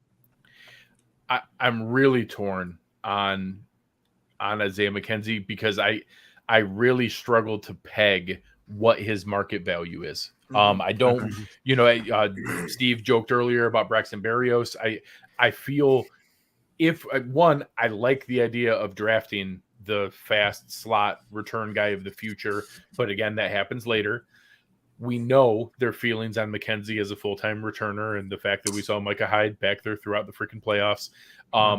Berrios has been a very good returner. If you can tell me in my head that Berrios is 3 years and $18 million, and I could have him be Cole Beasley plus Isaiah McKenzie plus the return guy, that is a efficient utilization of cap space and roster management. But they haven't. They're not going to do the full-time slot return guy, at least that we've seen, right? We haven't seen them do that. And I've heard people throw around $10 million for Braxton Berrios. So I have no idea. My assumption is that they let McKenzie test the market with the courtesy of, hey, come back and check with us. We're interested in keeping you. We have a number that we think makes sense, but you've earned the right to see what your market is. We want you to come back because we think we can keep you here, but you've earned the right to go check what that number is. We just ask respectfully that you come back to us and give us a shot to match that number and to do it. We're not going to try to undercut you before free agency and try to keep you for X because you've earned that right. But we have a valuation in mind that makes sense. And if that checks out with what it is in the marketplace, then, we'd love to keep you. I think with McKenzie too, I think this is another case that we, as a fan base, maybe overvalue him versus what the NFL does. And I think the Bills will let him look. That's why I think they will be okay playing chicken. He's a one-trick pony, in my opinion. But that's another thing I wanted to get to is all it takes is one GM falling in love, right? Because let him then. Last off season, Greg, me and you had this conversation. I remember I messaged you and I was like, hey, how much do you think Jamal Agnew would cost if we lose Isaiah McKenzie? Yeah.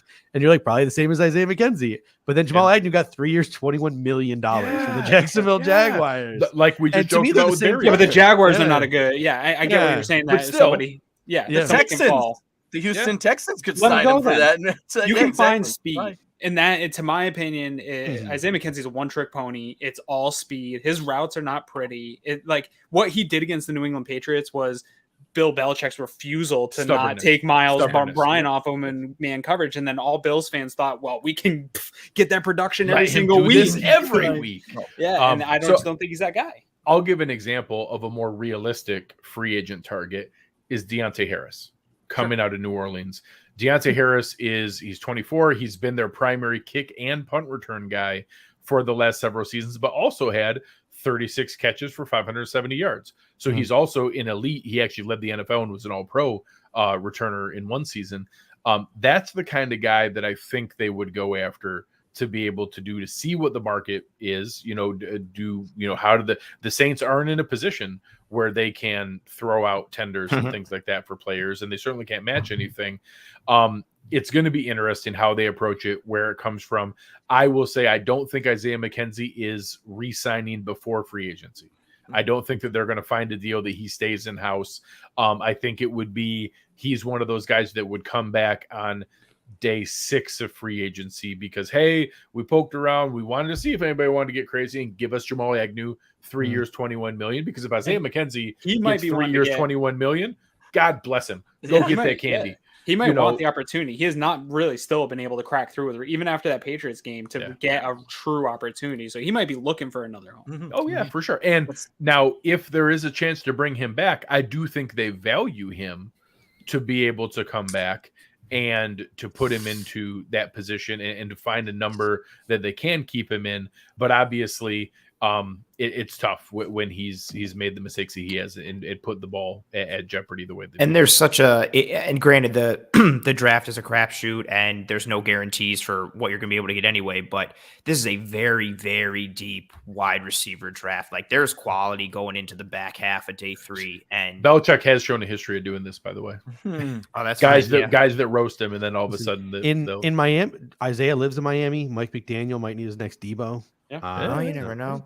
I mean, Isaiah McKenzie is what do you mean? exactly I just said I was saying that sarcastically. While we're supposed to yell at me. And there's also we talked about it last year. Like it was a nice story when McKenzie came back, and it was like, oh, like I would have played for Candy or whatever, and it was like, oh, that's so cool. And it was also like, but if somebody was really going to pay him, he probably would have taken that. If he got a multi-year deal or any deal with any guaranteed money, they immediately would have taken it. I will say, I bet other teams also offered a minimum contract, and he chose our minimum contract over someone else's minimum contract. Yeah. But if anyone else offered any guaranteed money or any multiple years, of course he would have taken it. He didn't get like a 2-year, $10 million deal and was like, no, I want to come back to Buffalo for a posted minimum. Right.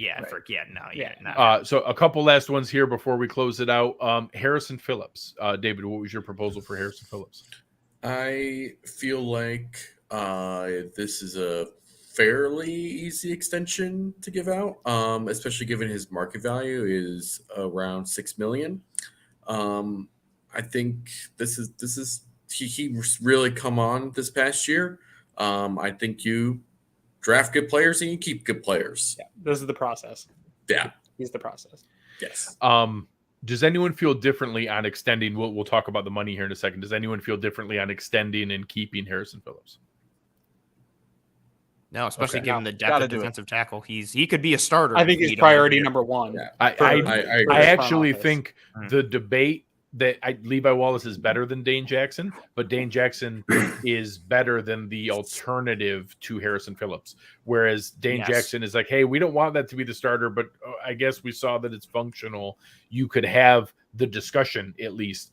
We don't have that with Harrison Phillips. If we don't have him, and sadly, he and his agent know that too. Yeah. So and they're aware of, he knows better than we do what Star Lotulelei is thinking about the future. Have West Her pay him. West Her pay him under the table. West Her, lifetime contract. Bills pay West Her. West Her pays Harrison. Yeah. It's like our own team. They do it Brady for years. Yeah. Hey, I do think that there's a chance it comes in a smidge below the $6 million. I do think that they can talk to him. They value, back-to-back Walter Payton Man of the Year candidate, internal leader. He was, out there at the NFL honors last night. What do you do for Oliver? Yes. How much he opened things up for Oliver. I think that you're talking 3 years and the $15 to $18 million range. Yep. I think it could be $4 to $5 million in the first year to be able to help with the cap space, and then kind of goes from there. So I'm going to say that earmarks us. I'll count it as 4, and that puts us back down from 20 to 16 million. We've now retained a starting caliber cornerback and our starting D tackle in Harrison Phillips. So we'll say it's Levi Wallace and Harrison Phillips, and that we're open to Isaiah McKenzie returning to be able to do that. I'm going to put this one on Aaron. What are you doing with Jerry Hughes? This one's tough. I think you got to bring Jerry back for 1 year. I don't know, money-wise, cheap deal, 1 year cheap deal. I think that he's better than fans think. I think Mario Addison's probably not coming back. One of the two has to come back, in my opinion. I think you're too young otherwise. I don't think you have a dynamic enough guy in terms of getting pressures otherwise. And I think if they're going first round this year, it's either going to be defensive tackle or cornerback. I hope one of those two picks. And then anything after the first round, if you get a guy that's producing throughout the year, fantastic. That's great. That's gravy. I don't know that you bank on that. I think you go into the season, you want a guy that can get pressures. I think Jerry Hughes has still got a lot of production for what he 33 this last year. He doesn't have the sack production, but all other indications of what produces pressures, and we know what pressures do to quarterbacks, he is producing still. So I'm all in favor of finding a way to get Jerry back for 1 year. Agree there. That's one that I feel very strongly about, just how he's affected the 3 young guys we have on the roster. That the only edge rushers we have on the roster were drafted in the last 2 years. And Jerry Hughes has been there mentoring them and still leading them, meaning that he's the guy that other teams plan for at the edge, not Rousseau or Epinesa, or Basham. It's still Hughes at his age 33 year that is leading this. And he might retire. Position. He might not want to play. That's true. And so we have to hope that he wants to come back, or 16 mil is what we have left. You're looking at 10 to 12 million and you have no choice. You're signing an edge rusher, right? That's where that money has to go. You can't come into the season with 3 guys who've been drafted in the last 2 years, none of who have stepped up and become a superstar in that time. So you definitely have to earmark, and for an edge rusher, you're paying up. You're not going to get the bargain bin. That's a huge point. Mario Addison and Jerry Hughes, whether fans want to hear it or like it or not, that type of thing, they were the 2 best edge rushers on this team. And despite the lack of sacks and a top-rated defense, yes, and a top-rated defense, despite the lack of sacks overall, Ed Oliver was probably the best pure pass rusher if we're looking across the line. But just edge, it's Mario and Jerry. I think they need to get a proven pass rusher in free agency, whether it's a situational guy who can win on third down. It doesn't have to be. Who have you looked at the free agent edges? No, but that's what I'm. It's not ideal in that regard. Jacob Martin from Houston. I like Jacob Martin. There's several dudes who kind of fit the mold of that, but it's a top heavy class, and you're looking at okay, do you pay Chandler Jones or Hassan Reddick, and that's commanding a lot of money. It's going to be Jerry had better pressures than Hassan Reddick did on less snaps. Yep. Fair. I would still take Reddick every day of the week. It's a tough spot with this edge rushing group, and something needs to be addressed in free agency. I don't think you can go and they're almost in a bind with that position grouping, unless you're hoping that the guys from last year take a jump. I think it still could be multiple edge rushers that we end up signing. Another veteran for the 3 to 4 million. Maybe you invest that 10 million into a bigger name guy. But Ingram is the one that I wanted last year, and look, he beat us up twice this year. And I'm like, wow, I wish he was on our side. But that's an example of somebody who that's the kind could be of a bargain. Guy. Yes, right. Bargain price. Bring him in for a year. Let those young guys still grow. Fills the Jerry Hughes role if he decides to retire. And I need to see them going down the trade market as well. Maybe even more likely than getting into a bidding war in free agency. And here's my thing though. Where are we getting the money? Because we Ryan Bates brings us down to 12. The draft class brings us down to what? 2. Now we're dipping into the reserves. The draft class makes almost no impact because of the offset that we talked about, because each guy each lower pick, you're just swapping out a different guy. So you actually only have to have the room for the first round pick and the second round pick, and it's $2 million total. A lot of people see that, the draft class costs us $10 million, so we have to carve out $10 million in cap space. Really, it's $10 million, and they swap out $8 million worth of guys in salary cap of who's already counting towards the top 51. So there is some impact. The first and second round pick are the only ones that count. Third round picks or lower actually make no salary cap impact, because you're bumping off the Tanner Gentrys of the world and the Tim Harrises of the world and the Marcus Stevenses of the world, to bump them off because they're already counting for that minimum. There is a couple that we want to go through. I think they keep Ike Botker and Justin Zimmer, but not on a tender. They just come back as a minimum contract. Probably the same thing with a Jake Kumro is the kind of guy who would come back on a minimum deal. They will have to tender Ryan Bates, and that will cost us 2.4. So that one does count some of the cap space to be able to go against, because I do think they will need to be able to keep him. So that one brings us down to 13.8 without anything for Jerry Hughes. And if they keep Jerry Hughes, it would be right around, to be conservative, it's going to be around that 3.8 million number. So you're probably talking, if we keep, we re-sign Harrison Phillips for about a 3-year, $15 to $18 million deal. We re-sign a starting cornerback around $6 million. We'll say it's Levi Wallace. We tender Ryan Bates. We keep Justin Zimmer, Ike Botker, Terrell Dodson, and we bring back Jerry Hughes on a very reasonable deal just to be there as the rotational guy. The same that we keep Saran Neal. I also had him as a guy that we would keep at that same kind of minimum, slightly above minimum. Maybe that takes a little bit there.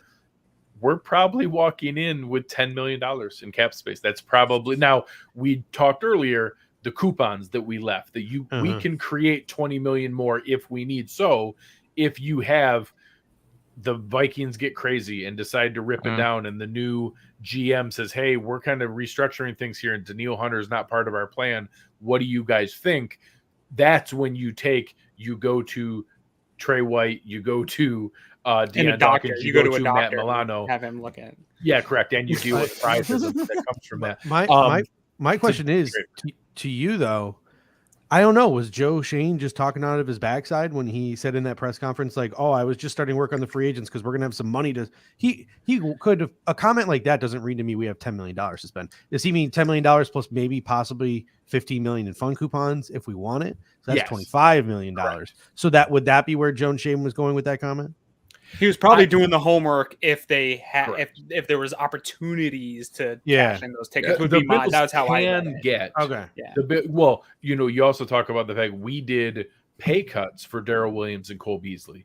We did, we kept some players like that all of a sudden you could go a different way. We kept Tyler Matakevich. So some of those different pieces that you could just cut them, and granted it creates a hole, and that's a whole separate conversation that you also now have to pay someone to fill that. But we could have created another, if we cut Williams, Beasley, and Matakevich instead of the pay cuts we could have created another $9 million in cap space that we could have created. We talked about the 3 fun coupons in the base salary restructure, which is another $20 million. And we didn't do the extension for Morse or Poyer or Jordan Poyer, which you could probably create another $5 million if you wanted to, the way you structured it. If you leveraged every single one, I played around with it one day, I can make it say 60 million. I can get to a point where it says we have 60 million. I also create like 5 holes on the roster that have to be filled. But I can play around with it, and I can make the machine say 60 million in space. So now there's no way they're going to do the nth degree of every single one. But without that much trouble, you could get to 45 million without doing anything crazy. You could get to 45 million. Devontae Adams. So ultimately, the way that we approach this, I hope everybody enjoyed it. This is a ton of work. I really appreciate you guys going through. You guys did a ton of awesome. I take that back. Was there anyone else in the free agent list I didn't touch on? Did anyone else just want to play a celebrate thing? I actually listed Saran Neal as keeping him. Although in fair or not, he's probably a slight notch above the Ike Botker and the Justin Zimmer that I said. He's probably more like the 1.75 million and costs us a little bit above that minimum. So he's probably a little notch there. That would take us to like 9.25 because he would cost the difference of that little chunk. And we didn't re-sign Isaiah McKenzie, and he's a player that we could want to get back that would be, another chunk off that money. How about F.A. Obata, Matt Breida? I want Obata to come back. I would love Obata like his versatility. And while we're on that, for Harrison Phillips, regardless of what he gets brought back at, is everyone comfortable if he is the starting defensive tackle outside of Ed Oliver, or is it a hope that he's in the more of the third or rotational piece? I think even if you draft a defensive tackle, I think he's still the starter. Just because defensive tackle is such a slow position to bring along. I would anticipate if we sign him, he's the starter. Yes. Agree. The Jake Kumro's one that comes to mind. Again, special teams value, but he probably falls below that. And if he wants any more, then no cap impact. Right. And the running back situation we didn't talk about, but I think that's another position where I'm not spending any money. I'm so sick of seeing all these people on Twitter saying, we were signing Leonard Fournette. We're trading for Zeke. I mean, these are pie in the sky. We already spent the money on Josh Allen. Sure. But yeah, we're not, we don't have that kind of money at running back. But when you come back with Devin Singletary, and we didn't get a chance to talk too much about Moss, but if you have no faith in Moss at this point, none, then you need to trade him, whether it's for a 7th-round pick or a bag of beans, get him off the roster if you have literally no more faith in him. And that sends a hole where you need to draft one later and sign one like a Matt Breida. I don't think it will be Matt Breida again, but somebody on the market who's just, at the tail end of the career, but can still offer something value-wise or second touches-wise behind Devin Singletary, who has clearly become the lead back at this point. But that is a position where, just from a numbers standpoint, you have to sign a couple more guys. You're going to need a couple more guys. Well, Josh Allen's running back 1, and then Devin Singletary. That's right. That's right. Well, so one last topic before we close out Back here. your quarterback. Right now, we are setting up a roster where Josh Allen is the only quarterback under contract. Right. We have it set up where realistically we have like $9 million in cap space. What do you guys think is the approach? Is it just this year's Mitch Trubisky of, hey, who's the guy who had a raw deal and wants a 1-year refresher and is willing to take $2.5 million? And we don't know if it's Teddy Bridgewater or if it's whoever, or if it's Marcus Mariota or Jameis Winston, but it's somebody like that. 100%. That's exactly, I had the quarterback prep. So, yeah, that was exactly going to be my point. There's a lot of talk about, does Mitch Trubisky come back? No, that was never the plan, right? We brought him in to be able to say, okay, he's had a year. There's going to be plenty of opportunity for him out there. We're not going to pay him, $8 million to sit on the bench or something at this point. But we could find that other guy, and I love those names you mentioned. Those are exactly the type of guys I'm targeting.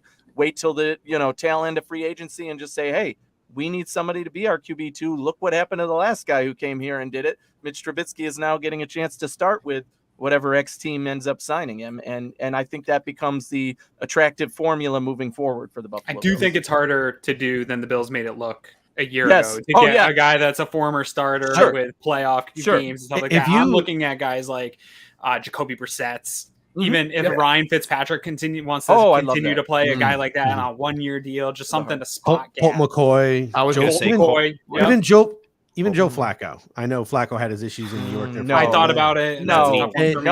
He's my cutoff line. He's my cutoff line of like. But if you look at the list of free agent quarterbacks, it's like Tyrod. Can we bring back Tyrod? It's like 15 deep. Someone mentioned San Francisco with Anthony Lynn for him to back up Trey Lance, but. It's like 15 deep. One of those guys is going to get a raw deal and just be like hanging out there. Yeah. Right? So, like someone is going to lose musical chairs out of Andy Dalton, Tyrod Taylor, Jameis Winston, Teddy Bridgewater, Marcus Mariota, and that cut out Mitch Trubisky. The same thing. Maybe Trubisky doesn't. He didn't get a look this year. So someone out of that group is going to lose that game of musical chairs and is going to be left over, and that guy is going to sign with the Buffalo Bills. They're going to be there to be able to be in that spot. They're going because that's what they're going to do. They're going to say, "Hey guys, we got a $2.5 million seat in the quarterback room with Josh Allen. Anybody wants to come sit in it is fine. Let us know. Just get back to us." And they're going to make that offer to like 6 different guys and be like, "Hey, if God bless you, if you get somebody's giving out Case Keenum money and they're giving out 3-year, $18 million deals to be the backup, go get that money." Which, by the way, Cleveland could cut him. He's on that list too. Case Keenum's on that list of like semi-functional, NFL quarterback guys. If we're going to the backup cornerback, things are going terribly wrong. At whatever level, right? Yeah. This was a hot debate in the Cover One Slack channel for a while, and I said, don't get me wrong. Ideally, you have Andy Dalton, Fitzpatrick, Bridgewater, where you kind of feel good about it if Josh goes down. But ultimately, if Josh goes down, all this is moot. It doesn't really matter. Nothing really matters. What are you guys talking about? We cut a deal with Toronto to keep Chad Kelly warm for us. So, all right, guys, we're almost up on 150 minutes. We are coming up on the 2.5-hour mark, but I do want to go around the horn, let everybody kind of give their final thoughts. We ended up, I think, keeping just about everybody. We didn't do any crazy hot takes and cut everybody like crazy. We did end up releasing Star Lotulelei. We released AJ Klein. I counted Cody Ford, Matt Hawk. We did pay cuts with Daryl Williams, pay cuts with Cole Beasley, pay cut for Tyler Medikevich. We did extensions for Stephon Diggs. We also brought back Harrison Phillips. I'll count Levi Wallace, Ryan Bates, Justin Zimmer, Ike Bacher, Terrell Dodson, Saran Neal, F.A. Obata, Jake Kumaro, and then Jerry Hughes as a possibility as well. All those things told, still leaving us with another $9 or $10 million in cap space active, and Coupons. another $20 million in coupons they could flex anytime they wanted to. If a deal gets presented where you could go get yourself a Khalil Mack or something crazy to be able to add in a player to do it. We'll start with you, Mr. Mathis. What were your thoughts on our exercise tonight and what we ended up with? I liked it. I think that personally for me, I would be a little bit more reckless, letting some guys go and freeing up a little bit of cap room. But I also have more faith in, like, I don't know. I sort of want to see the Bills make a shift from a team that wants to be deep at every position to a team that wants to go for it at a lot of positions and maybe rely on some younger players and UDFAs and late round draft picks as depth pieces, as opposed to some of the other players that they've been relying on as depth pieces in the year. I think I'd like to see the Buffalo Bills make that philosophical transition, but I also don't think they will. So this was a fun exercise to bring me back to reality. So that was so it was a really fun exercise, and I enjoyed it. Thank you for the invite. Hopefully I didn't embarrass myself with you cap gurus here. Also, I will say, out of anything, that's why I was brought. Aaron was here to kind of keep everybody in check. But no, honestly, besides a couple, a couple of the pay cut ones, I think maybe slipped a couple of people's minds. Oh, that's an in between option. Yeah. Nobody had anything out of left field or anything crazy. Nobody was presenting wacky trades or off the wall things. So you guys actually did a great job in the prep for everything, in my opinion. I offered a trade. I offered it.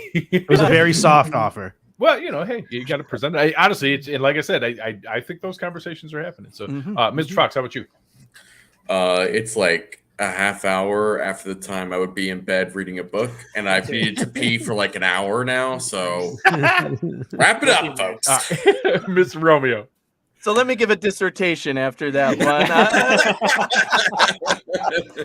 one. No, yeah, I think this was a great, as was already mentioned, kind of a bring you back to earth scenario. The reality of the situation is you cannot get the best of every position, right? If we're going to invest in a free agent defensive line guys, then wide receiver, if we end up cutting Cole Beasley or Daryl Williams, those positions become immediately the number one need in the draft, right? If we end up signing there. So it's all going to shape together, as it always does, free agency and the draft, how we end up with it. The biggest question I have that I wanted to end on is Tremaine Edmonds' value to this team, I think, is the biggest topic of the offseason in terms of what will Brandon Beane do when he gets a call from a team saying, we'll give you a first-round pick and a linebacker who can fill in for Tremaine Edmonds at this point, because we know that you probably can't afford to pay him if he has a huge season this year, along with all your other guys. They have to make that decision. They need a concrete value for Tremaine Edmonds more than anybody on this roster at this point. No, we are not willing to go beyond. We need a first, a second, and a reliable guy. Or no, we are not willing to go beyond whatever it may be. So Edmonds is the guy to watch this offseason in terms of that. I want to see him stay, and my ideal scenario is like let him extend him for that minimal deal while the iron is hot for the front office rather than the player. But there is obviously back and forth there, as we mentioned. Yeah, so that's the hottest topic remaining for me. Awesome. Mr. Prohaska.